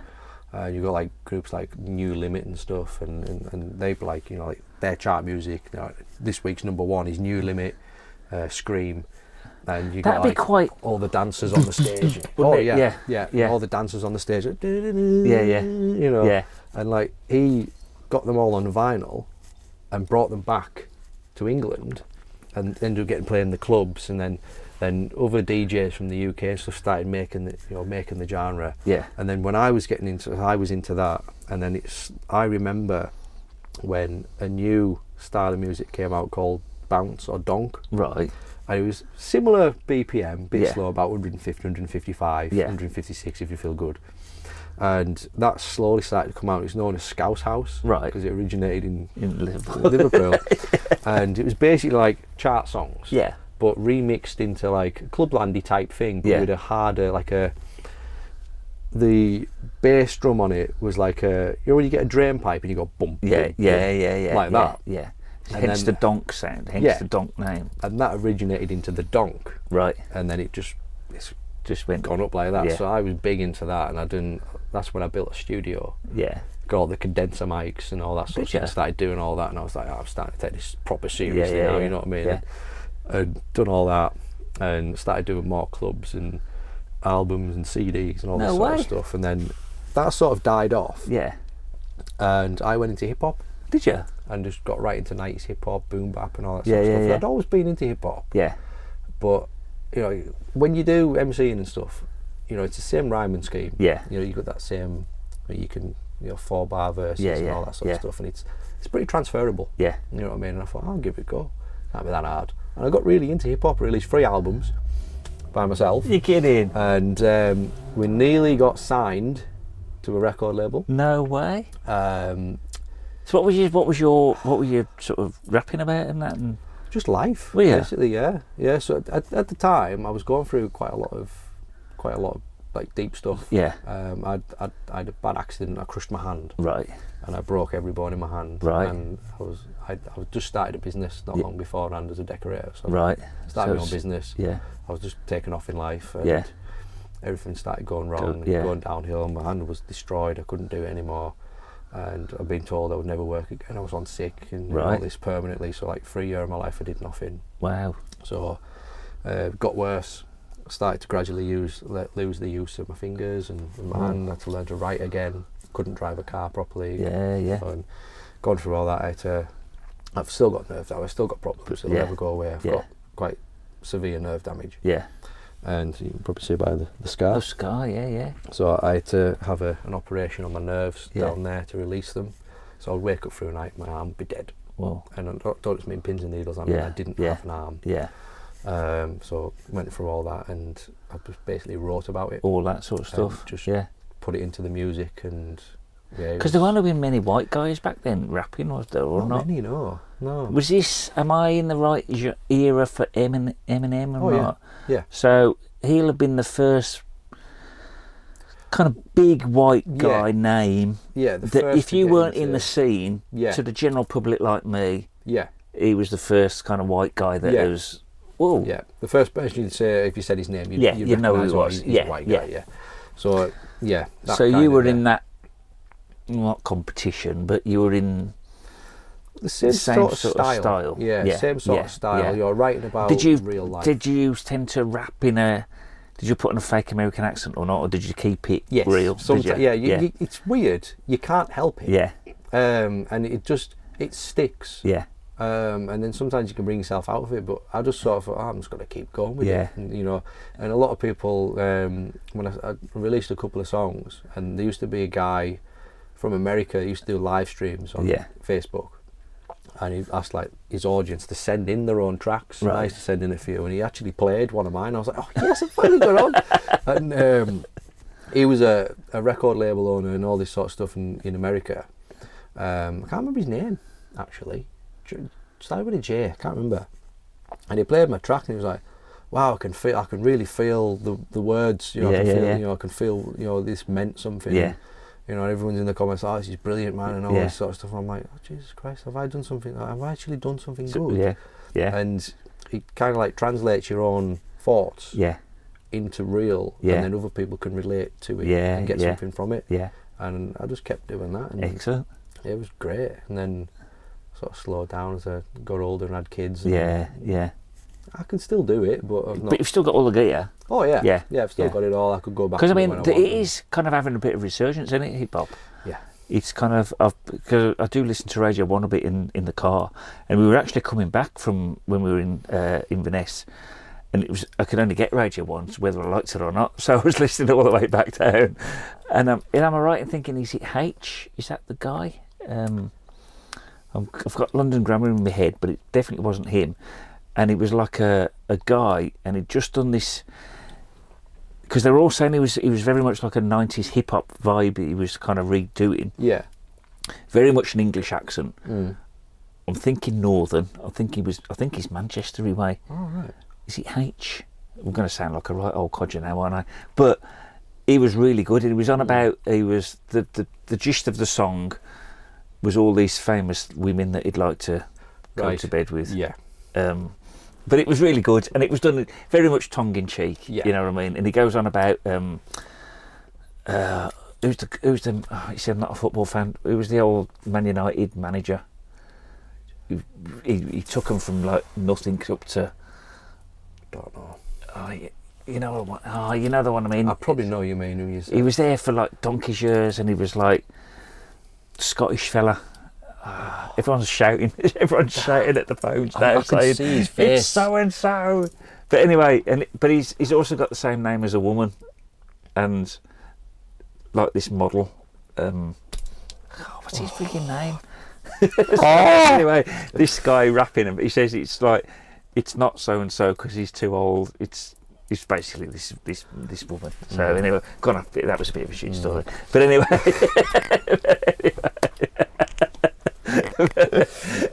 But yeah, so that's why I kind of just assumed. So when you've dropped the Iron Maiden bomb earlier, Yeah. I was quite surprised. But the two, you see, I like listening to a lot of. There's some really good mashups between sort of hip hop, rap, and that sort and sort of rock and metal. The two do go together really quite well. I You think. kind of find as well if you look into it, metal, and there's a lot of metal songs out there that actually have inspired hip hop. So Eminem is a metal fan, Right. so a lot of his songs are inspired or little snippets of metal songs he likes. Yeah. And you can, if you look back through his discography, there's a lot of songs, and you think, oh, I've heard that before somewhere. Yeah. It's an old rock song, like Dio. Yeah. One of his songs was based on that because it was one of his biggest inspirations. No and I'm way. like, oh wow. You would okay. not think Ronnie James No. Dio and Eminem would go together, would you? Definitely not. You know, and there's a couple of tracks. I think one of them actually was Halloween. Empress. Really? The Empress, and it's like a song. I've got the song. I've never been able to find a studio version of it. It's a live version recorded. Yeah. But the chorus and the backing synth is exactly the same as a couple of other genres that I've heard. And I'm like, I've heard that before somewhere. Yeah. And when I've looked into it, it's been into a hip hop version, and someone took it from hip hop to rave music that I used to be into, and I'm like, I've found it now. I've actually got it on vinyl. Yeah. So I played it. I'm like, that's it. That's the same chord progression and everything, and it started from metal. Wow. So a lot of music actually comes down from metal, and you get all these people say, "Oh, metal's dead." It's everywhere. It's not everywhere. Well, that's it. I mean, there was a massive sort of. In that same time you were getting into that, obviously that new metal genre started, wasn't there? And then that really became with like Limp Bizkit, and then the hip hop. It was proper in your face. There was no mistaking that the two were joined together, wasn't definitely, it? You know, definitely. So, it works so well. Yeah, though. it does. It really massively. does work. I mean, even I can't remember the name of the song now. It's one of them things where you think about it and then you can't think of the names and stuff. But what the hell was it? Eagles. It wasn't Eagles Made Air. No. There's a song that Iron Maiden did, Yeah. but Bruce Dickinson basically rapped all of the lyrics. Right. And it's when you actually like, so I was like, Jesus, that's complex. Yeah. And I decided to look at the lyrics and get them off the internet and write the lyric, like look at the lyrics. And I'm like, he's writing like it's so complex. Yeah. But it's in a hip hop style. Yeah, yeah. Like a rapping style. Yeah. But to the like the Yeah. and it just it's Yeah. Well, Slayer have done it on. I was listening to Tom Araya, and he was going on about how he did it. It was a song or something. I think it was one of the Jihad Messiah or so. Or I think it was Jihad. There's a song they call called Jihad, and he kind of just they go on about where was the inspiration, because he raps this thing at the very end of it, but it's kind of like it's all riffs and that are going on, and then instead of him screaming as normal, he's kind of rapping this kind of blurb out that he said it just came to him as it went on. But it was just, you wouldn't have thought Slayer and metal and hip hop and rap would have gone together, but it's just perfect. It does. It works. It's absolutely perfect. Same with what's his name? There's a new hip hop artist. What's his name? Tattoos on the face. Yeah. Is he the controversial guy that's always on YouTube? Yes. Sort of. Yeah. He's got everything to say about everything. Yes. Yeah. He's But he's He's recently started doing metal. Yeah. He's a good singer. Is he? A very good singer. He can play guitar and everything. Right. Yeah, and he said a lot of his inspiration was metal. Metal. And yeah, it's But that's what I like about hip hop as well, is that they kind of they'll take a tune that's like a classic 70s anthem, and then they'll just jig it about a bit, won't they? And just, but then it gets you back into. Yeah, you go back and it takes you back in time. So then you go back on Spotify and you start listening to that again, and it turns you down to all different sort of rabbit warrens, doesn't it? Yeah, it's memories. It just brings back different memories. That's the good thing about music, though. Full stop, isn't it? It is fantastic. Some of my worst times have been fixed by music. Oh, 100%. And a lot of that I've got to owe to Iron Maiden. Really? Quite fair, yeah. So about 2018, 2019 when I first properly discovered them. Yeah. I'll always remember growing up, my mum was a big fan of them. She's got records. Yeah, and, yeah. You know, she's got all the records. And I always remember, like, she had a CD collection growing up as a kid. You know, Eddie. Yeah. Quite scary, you know what I mean? Yeah. And I was a kid and I'm like, she's like, oh, do you want to listen to this? I'm like, no, that's terrifying. And I always remember that. And then as I've got older, I'm like, do you know what? I'm going to give that a go. Yeah. And I was sat in a work van. And what album was it? What was it? Number of the Beast? Book of Souls. What is it? And it was actually the one about the R101. Mm-hmm. What's the song called? Is it? Some of the Clouds. Yeah. You know which one I mean? Yeah, it goes like, it's really long, isn't it? Yeah, it's their really longest song, yeah. about 18 minutes Yeah. long. It's the one Yeah. that Bruce Dickinson actually learned to play keyboard Yeah. and wrote it himself. But it is such a tune, isn't it? So, yeah. Isn't it? You can just feel it. just feel Yeah, his, like, yeah. you feel his emotion. Yeah. I was sat in the van and I was scrolling through Amazon Music at Yeah. the time and I was like, I'll give it a go. But it came on and I was like, I'm going to listen to this, and it started. And I was like, Jesus Christ, that is epic. It Like, is. let's have Yeah. another one. Yeah. And obviously I've heard like the ones that ended up mainstream. Yeah, you know, yeah, I've heard yeah. them and I thought, well, I do like it. Yeah. I'm going to listen to some of the more serious Yeah. sort of stuff. Yeah, And I yeah. just listened to the full album, Book of Souls. Did I was you? like, wow. Right, next. Yeah. And just kept going. New So you've Frontier. just gone backwards from... Yeah. Yeah. New Frontier, gone onto their Starblind. And I Yeah. was like, wow. Like, whoa. I'll tell you what some people are going to hate. Machine Head do a really good version of Hallowed Be Thy Name. Really? You'll have to check it out when you go out. It's just that little bit grittier, you know, because it's a great tune anyway, Hallowed Be Thy Name, innit? But when that drop, and it's just like, Bruce Dickinson's good, don't get me wrong, but it's just, you know, if you're in a really heavy mood, Yeah. it's a little bit more. Yeah, just that. Not a lot, but and Just they enough. haven't tried to make it their own, because some people I think, oh, that's just an out and out copy of it, yeah. you know. Whereas some people's, you know, when you're watching certain things on TV, and someone will be like in the background, and there'll be like someone's done a cover of a particular song, but they've really made it their own. They've either slowed it right down, made it acoustic, or they've speeded it up. Yeah. or they've done things to it, and you think, Completely reworked. you're watching the TV show and you're thinking, I know that tune. What is it? And then sometimes my phone, it's got this thing on, and it'll tell you what the song is. Yeah, without even. It's just there. And sometimes I'll look down and go, oh, it's remembered. It's telling me what it is, and then I'll go on. And I thought, God, yeah, that's the song. Of course it is. And it's just like, yeah, but I don't know what it is. Mine's a Google Pixel, so right, the wife's got one of those. Must just be a thing that it does. So which is quite handy sometimes. Mine doesn't do that. I've got to then click on it and what is this? But it's good because sometimes you think, and there's so many tunes, and you think, oh yeah, of course it is, and then it's like, but then you go on to that artist that's done it, and then you listen, to more, and then it's taking you down all them lovely little rabbit holes. I was sat in McDonald's years ago, just inside when you work it, and when you could go inside late at night, it used to be 24-hour. Yeah.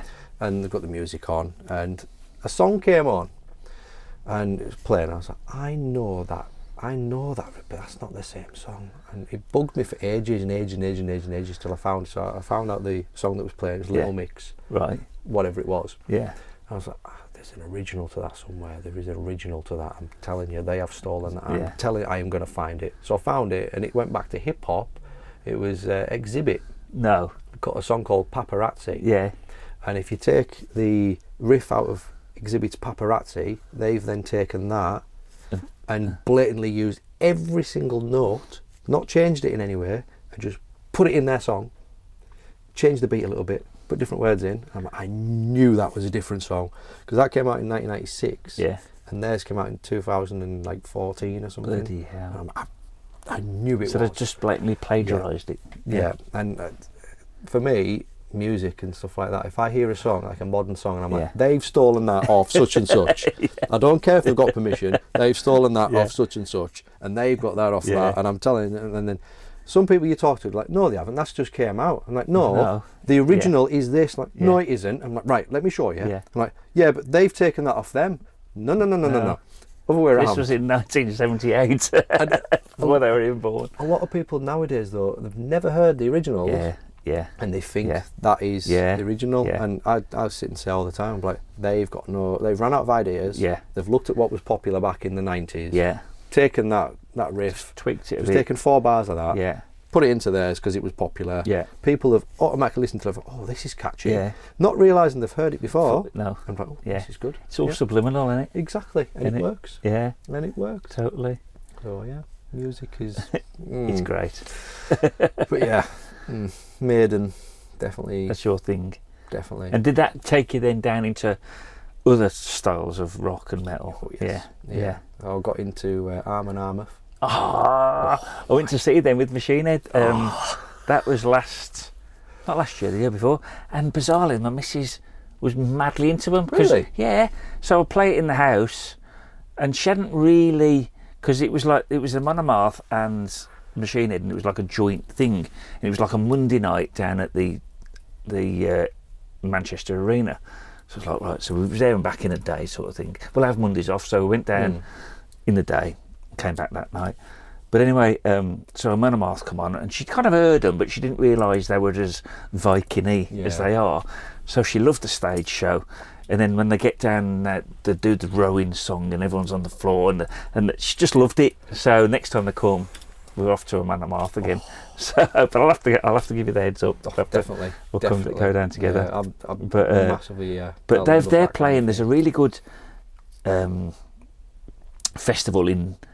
It's either Sweden or Norway, and it's called Midgardsblot, and it means Midnight Blood, I think it's called, and it's this sort of Viking festival. It's like death metal, black metal, and sort of Viking festival. Sounds a lot more horrendous than it actually is, but it's and I think they're headlining this year. I'll send you the links to that. That's really good. But that looks fantastic. There's a guy, in fact, there's a clothing brand called Grimfrost, which I follow on Instagram, and the lead singer of Monomath, he's one of the kind of co-owners, directors of this Viking stuff. So they do all proper authentic clothing, jewellery, you name it, everything Viking. It's all and they do a lot of streetwear, so they do a lot of really cool t-shirts. but then they do a lot of gym wear. They've kind of do everything, but it's all Viking-y, and it's all proper from the Scandinavia as well. Sounds so it's all good. Sounds it's all really good. Cool. I follow the lead singer on Instagram. Oh, do you? John, I think he's called. Yeah, he calls yeah, himself. yeah. I commented on a post once, and he commented back. I was like, "Oh, you are proper cool. Like you don't really get it, do you?" No. And he commented back, and I was like, "What a cool guy!" You know what I mean? He didn't have to. He's just so cool. Yeah. And it's funny because he's the only one that sings as well. Because normally in a lot of bands, there's always a backing singer. Yeah. There's either the drummer adds a few little notes, or one of the guitarists does. It's just him. And it's just him. And it's just like, and he's constantly having a swig of. Well, he must. I don't know what's in his horn, but he's got like a horn on the side, and he's always necking something out of his Viking horn on stage. Such a voice, though. Such a talent. It is. I had it on the car once, and the wife's like, what's he screaming for? Why is he screaming? I'm like, do you have any idea how hard it is to do that? It's mental. I've tried it once, and I was like, yeah, really hard. Yeah. Their vocal cord must be, and the fact that I never used to really be into kind of, this new metal sort of Slipknot and that sort of style, mainly because I was that little bit too old. Yes. You know what I mean? So when that come out, there was a lot of kids that were getting into it, and it was just like, and for me, it'd all been kind of done before as well. Not Slipknot particularly, but like Marilyn Manson, and it was kind of like, and it was the fact that they'd like, because I was a big Slayer fan, I still am, and that's like full on screaming and that, whereas they would like, Slipknot would do a bit of singing, and then they'd scream, and then it's just like, oh, that's, I don't know, I don't want full on screaming. But then as you appreciate it more and you get into it more, you realise the talent that is needed to be able to sing like that, and then boom, just go into a full on roaring scream. That is a talent, isn't it? Same stuff with Slipknot. I used to be scared of them. Did you? Well, the masks and stuff. And I'm like, who are these people? And he's just screaming. I'm like, nah, can't do that. Can't listen to that. But as I've sort of like you say, you start to appreciate it a bit more. And I started listening to them. Yeah. And I'm like, he's actually such a good singer. Yeah. But then I've seen him as well. I've done like seen all his live shows and stuff. Such a nice people as well. And you think, look at them all dressed up. That's the misconception, isn't it, of metal. It's nuts. It's like everyone just thinks everyone's just crazy baby-eating maniacs, but the nicest so nice. people you ever get at me. So it's like, look at Tom Araya when he's the lead singer of Slayer. He's got more of a smile than I have. It's like he's the happiest person in the world. You know what I mean? And yet, what he sings about and the image that they portray, it's just like the depths of depravity. It's music, isn't it? Yeah, but it is. Totally it's just the style and it's just the music. It's just the people behind it. Yeah. And then, it's just crazy. I can't remember David Draymond. Yeah. Watching one of his live, and I watched one where he wasn't a singer. Yeah. He was going through the process of him learning to sing, and I'm like, so you were whatever he was, and he's like before he was a singer. Yeah. He was like this whatever job.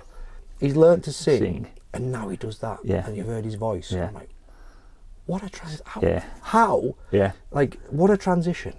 Like, being able to do that. Yeah. But he's such a lovely bloke. Yeah. Like, on stage, inviting people on and making them feel good and stuff. And just, I absolutely love their music. It is good, isn't it? Oh, but yeah, not a lot of people know I'm into... They do now. You would never tell. You would never tell. You wouldn't. But say, this is just my style. Yeah. Like, I don't have a style. I just wear what's comfortable. Yeah. Whatever's in my wardrobe, I'll put it on. Put it on. And I've got a couple of Iron Maiden t-shirts. And and caps and stuff like that. And if I wasn't wearing them, no one would know. You'd never know. Just one of them. I mean, I went to Maiden Scotland. Yeah. Been to quite a few there. Are they good? Because I think they come to the Brickyard. Is it worth a visit? There. Oh, were you? I was there. Yeah. I think I was on holiday. So I was going to go because there's a few sort of Maiden tribute acts, isn't there? But they're one of the better ones. So they don't look like them. Yeah. But for me, it's not about that. No. I've seen too many. Acts, do you? I've seen too many of them that look like the genuine band, but sound nothing like them. These lot, the sound is on point. Is it? Like, the stage presence is on point. Yeah. And you just get away from where I was. I couldn't see them a lot of the time anyway. Yeah. So you ignore the visual aspect of it, and you listen, you're like, that's so good. So what about the singer? Was he giving it some Brucey licks? It doesn't sound quite like him. No, but enough. But in his own way. Yeah. Yeah. Yeah. Yeah. It's kind of like if Scotland had a version of Iron Maiden. Yeah. Yeah. That would be it. Yeah. It's funny because there's so many great Scottish tribute acts, right? There's one we went to see called Still Marillion. Oh. And they're a Marillion, and they are unbelievable. Because you know, most tribute acts, you know, the musicians in the band, they're going to get the music, the bass player's going to be on point, the drummer's going to be on point. It's always going to be the singer, because every single band, every single rapper, every single grime, every single front person are unique, aren't they? Yeah. And to try and emulate that person has got to be rock hard, hasn't it? Without coming across as like a cabaret act. So these guys, he wasn't, I wouldn't say he sounded like Fish, but he was convincing enough, because the band they don't try and look like Marillion. They don't try and act like Marillion, but he had the mannerisms of Fish. Yeah. You know, you could tell they were diehard, good, proper fans. Yeah. You know, and this was their tribute to that music and to that band. So when you were watching him, you didn't feel as if he was trying to just do a really bad impression of Fish. He was his own person, his own man, but he was, what's the word? He was paying homage almost, you know what I mean? Yeah. And his mannerisms and the things that Fish would have done, but it wasn't corny. Yeah. You know what I mean? It was good, and it was... And it was the passion that he was putting into it, because I think that's a big thing. Oh, definitely. It's the passion they put into it. So I went to see I'm not going to mention names, but it was a Black Sabbath tribute act. I'm not even going to say where it was because it will give it away. They weren't good. He was. Now I've seen another one that'll come to the Brickyard very soon, and they're on point. They are really good. But this other one, I'll tell you off camera. They don't go. But I think that's the thing. I mean, it's good how people are doing it and trying to, because it is like as the name suggests, it's a tribute to the band, isn't it? They obviously love them that much that they want to, they want to get up and play their music to people. But obviously, some people are better than others, aren't they? Yeah. Witnessed a few. I know, but if I had to describe them, they are die-hard fans. And they do it in their own way. And his voice is phenomenal. Like, if he wasn't doing an Iron Maiden tribute band, and he was doing his own thing, he would go. He'd be good. He's such a good vocal range, like a really good singer. I've got some videos, and I'll show you. I'll send them over to you. But he's so good, really good. And that was one of the first ones I went to. And I'm going to go to more, Yeah. obviously, but they do more in Scotland than they do here. And they came to the Brickyard and stuff, and I was like, I've got to go. Yeah. Tickets were so cheap. Oh, the Brickyard's insane, isn't it? Oh, I God. love it. I was at the Nirvana one, I'd just gone at the weekend, and it was like 15 quid. Yeah. And it was just like, I got to see Drollman, which are like this amazing like local band that hardly ever play. They should play more. So I did actually tell you, didn't I? I said, you're going to play more, and I'm getting Andy on the show. Oh. He's the manager of the Brickyard, and he's the lead singer of Drollman. Oh, right. So he's coming on soon. But yeah, and then there was this Nirvana tribute act. So you got like two great acts, two great bands. Great night, cheap boo. It was a sellout. The Brickyard, when the Brickyard sells out, it's fucking bouncing. It was unbelievable. And 15 quid. It's great. You can't knock it, can you? Definitely not. And it is the best venue in Cumbria. Yeah. Isn't it? Oh, definitely. It's like made for metal and alternative music. It's great. Awesome. I love the Brickyard. I couldn't help thinking, just sitting there, like, surely these tickets should be more. Yeah. You know, like when I went, I was like, oh right, it can't be that good, not for that price. And when I, by the time I'd finished and walked out, I'm like, that was too cheap. Yeah. They need to charge more. Because when I went to see Dirty DC, an AC/DC tribute band. Was that the one at the Brickyard as well? No, that was in Workington. Oh, was it? Oh God, they were good. Were they? Like, wow. Like, same thing. You could tell. So they even did. They did the two singers. They did the different decades. They did Bon Scott. They did play the Brickyard because there was a customer and he'd gone, and I said, how was it? He said, oh, brilliant. They said they've even got 2 singers. One does the Bon Scott era. Yeah. It was so good. Yeah. It started off, I was like, no way. And it kind of from a distance looks like him as well. Yeah. And I'm like, Jesus. But they are so good. Really but tough. their tickets were a little bit more. Yeah, yeah. But it was worth it. I would have paid more, and I would definitely go and see them again. But they're more like, they are fan orientated. Yeah, yeah, so like, yeah. I started following them on the page. I sent them a video, Yeah. and the guy, like one of them, messaged me personally, thanked Yeah. me for the video, and asked Yeah. if he could use it. Right. I was like, yeah, Yeah, of course you can. Yeah. Yeah. Like, when are you playing next? Can Yeah. I come? You know. Yeah. And yeah, it's just so good. That's I think that's one of the good things about social media now as well, isn't it? That it kind of, it breaks down that barrier. Yeah. You know, like you were saying when the Lisa and Monomarth. Yeah. Now, years ago, you'd have written a letter that would have been picked up by someone in the sort of Secretary. yeah, that might not, or will have just been. You'd have got probably a generic reply of someone stamping their signature on a stamp, And it means nothing. but now you're getting an actual response off the person themselves. Yeah. Which is, you know, and it means a lot to us. Yeah, So definitely. you imagine what it means to, like, you know, a lot of younger people that is like proper starstruck, and if someone actually responds to something they say or do, it must be. It's mega. great. It's great, isn't it? Absolutely It's mega. one of the positives, really, of social media, isn't it? A lot of people have said that in the comments to videos and stuff. You know, for instance, like some people have said, I watch YouTube a lot. You know, I don't watch telly because there's no interaction. Yeah, you know, like a lot of people said they like watching us because you're a real person. You know, day to day life, same as us, and we can interact with you. Yeah. You respond to us. Yeah, You don't ignore us. You don't belittle us or anything like that. And a lot of people, they do like that reaction. Well, that's the good thing about this, isn't it? It's because, you know, people can watch 2 people having a conversation, which very rarely happens anymore. Exactly. And if people do feel the need to or want to comment on this video, then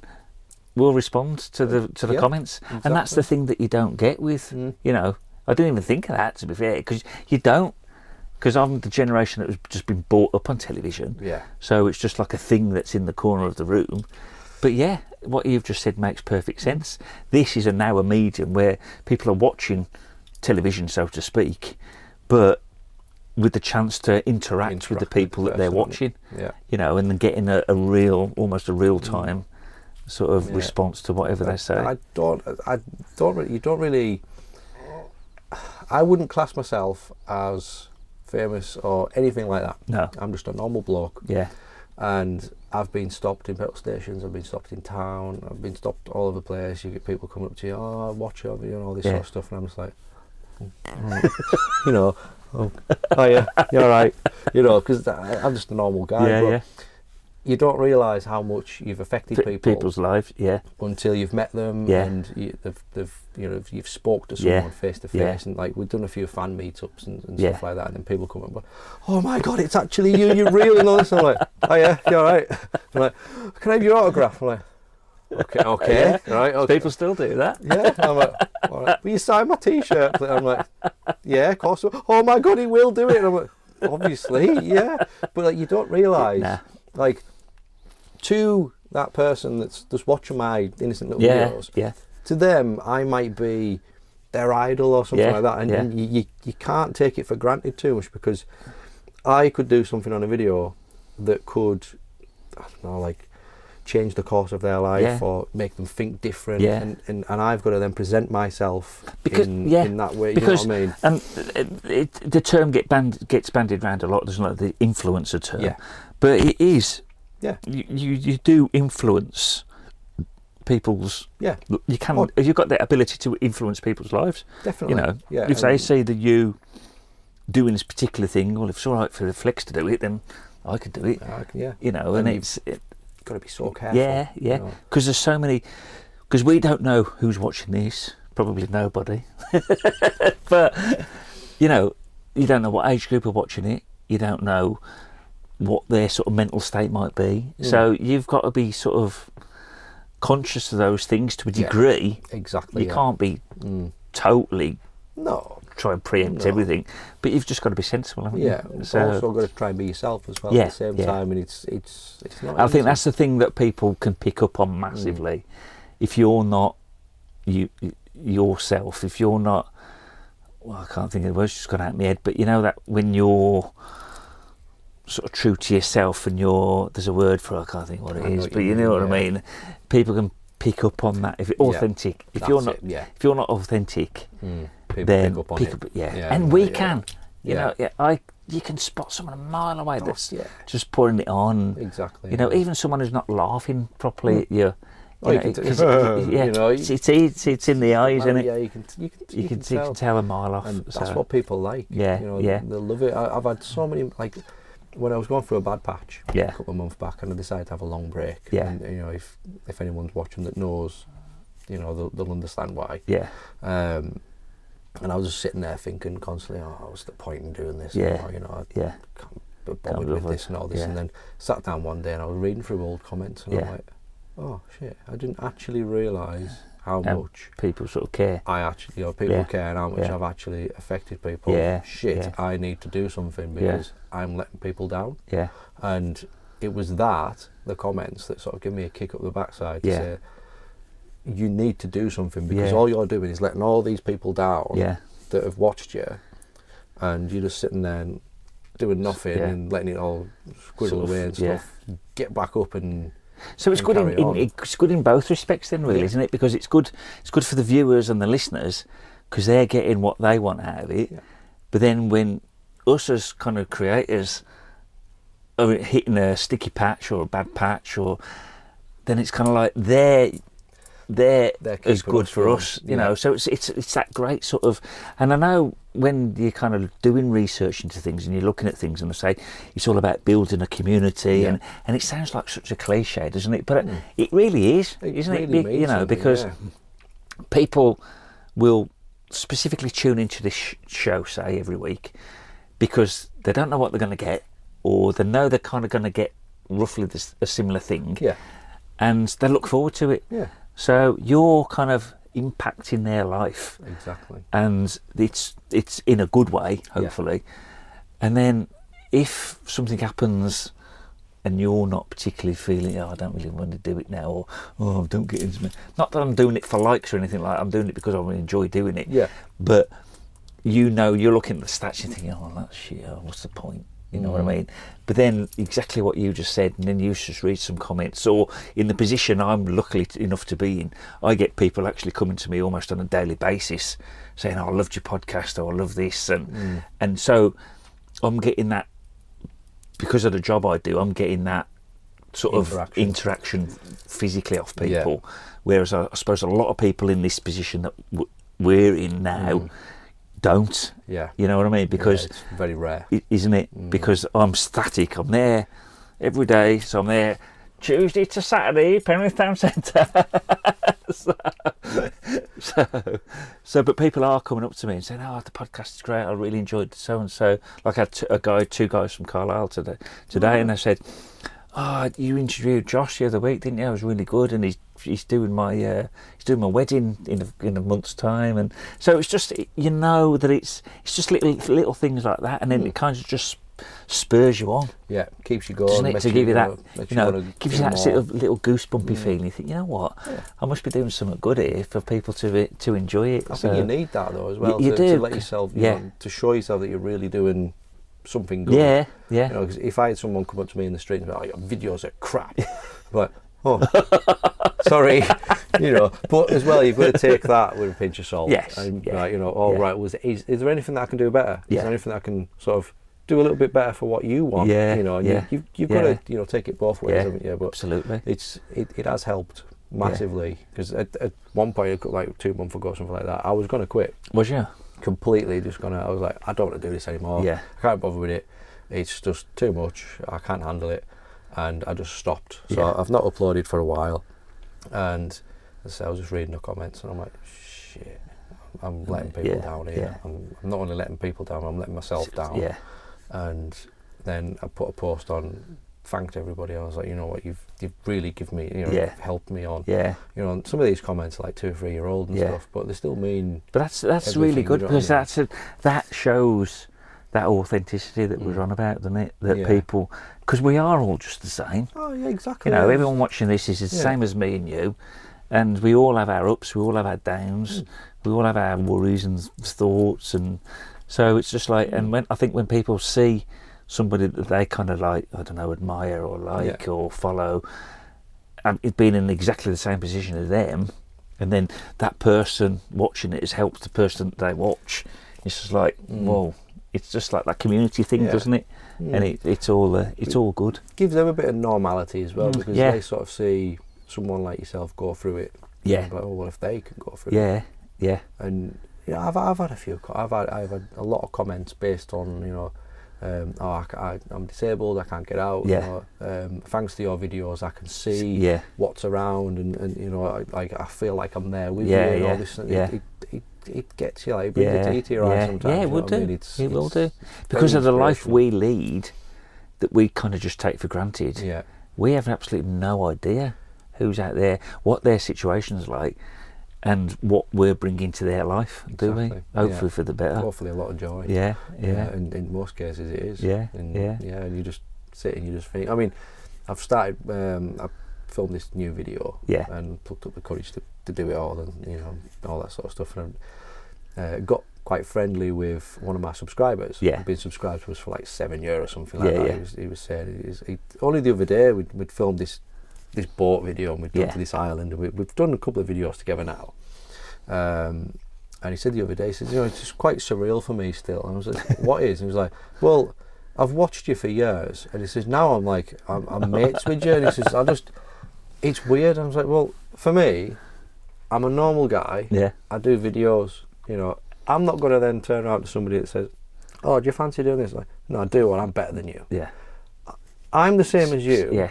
If you know, like, if we get on, we get on. Yeah. Let's do something. Yeah. Do you know what I mean? Yeah. And like, it's that a lot of people you don't get from certain like things. You know what I mean? Yeah. And he was just like, I just can't believe it. You know what I mean? It's just weird. You know, I'm normally watching the videos, but now I'm in them, and I'm like, yeah. But like, for me, you're normally watching them, and just liking and commenting. Now you're here. Yeah. Do you know what I mean? Yeah. So you don't need to like and comment. Yeah. Because you're here. You know what I part mean? of it. And you know, it's great for him because he's learning new things. Yeah. He's got a new burst Sort of energy zest for it. life. Yeah. Because he was big on exploring. Yeah. And I was talking the other day, and I was like, "Do you want to do some exploring again? It's been a while." He's like, Yeah. "Do you know what? Since you took me camping in that bothy, because we went up into a bothy in Bournemouth, I've seen that. and he says, oh well, no, I just want to camp." I was like, "Really?" And he's like, "Yeah, I just want to camp. I just can't help myself but look around, but oh, that'd be a good place to put a tent, and that'd be a good place to put a tent." I'm like, I do the exact same thing. Yeah. Because you've got that buzz for it. Yeah. And you've got that, it's that genuine joy. Yeah. And I wind my wife up with it, because I'll be driving along, we'll drive somewhere, I'll be like, oh yeah, imagine a tent up there, just stove set up, having a brew, do you know what I mean? She'll be like, you shut up about that bloody tent. So I've actually got her now to agree to come out in a tent with us. Have you? Yeah, because she'll always be like, oh, what time are you going to be back then? How long is it going to be? And all this. I'm like, you have no idea how hard it is, how long it takes to get some places. Sometimes you can't get there at all, you know. And I'm like, tell you what, come with us and you'll understand. Because I did the same with urbex. Yeah. So like, sometimes I'd be out, oh, well, it shouldn't take that long to go around a building. Like, tell you what, come with us and you do it, and you can see why. And she started coming out with us to these buildings. She's like, oh yeah. Okay. It's different every time, isn't it? And I'm like, yeah, it is. Isn't it? Like, sometimes you don't get in, do you? I'm like, no. She's like, all right, I understand now. So I'm at that level now with the tent. Yeah. So I'm going to set her up. I'm going to take her to Ullswater, somewhere familiar, somewhere safe, somewhere neutral. Yeah. Set the tent up and see what she thinks. See what take it from there. She's no idea what I've got to deal with. You know what I mean? You've got the cold. Yeah. You know, you've got the hike itself, carrying sometimes 25 kilograms of gear on your back. That in itself is, you've got to have a determination to. So like, I am going to be up there in about an hour. Yeah.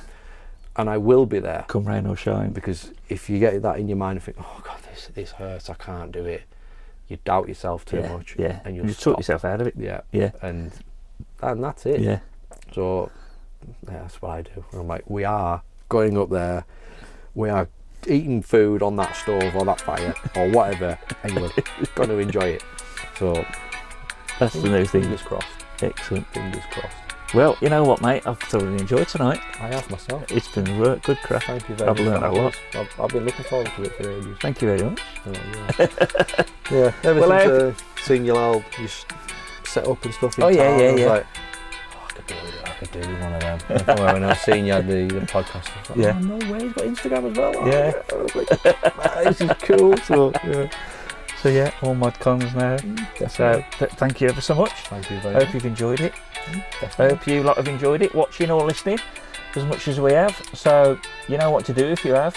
Did you used to ask people to like and subscribe, or did you feel like a bit of a tit when you're doing it? I did, yeah. Because you think to yourself, well, if they do like it, they would like or subscribe anyway, wouldn't they? So and I've kind of stopped saying it now, because I think if they're going to do it,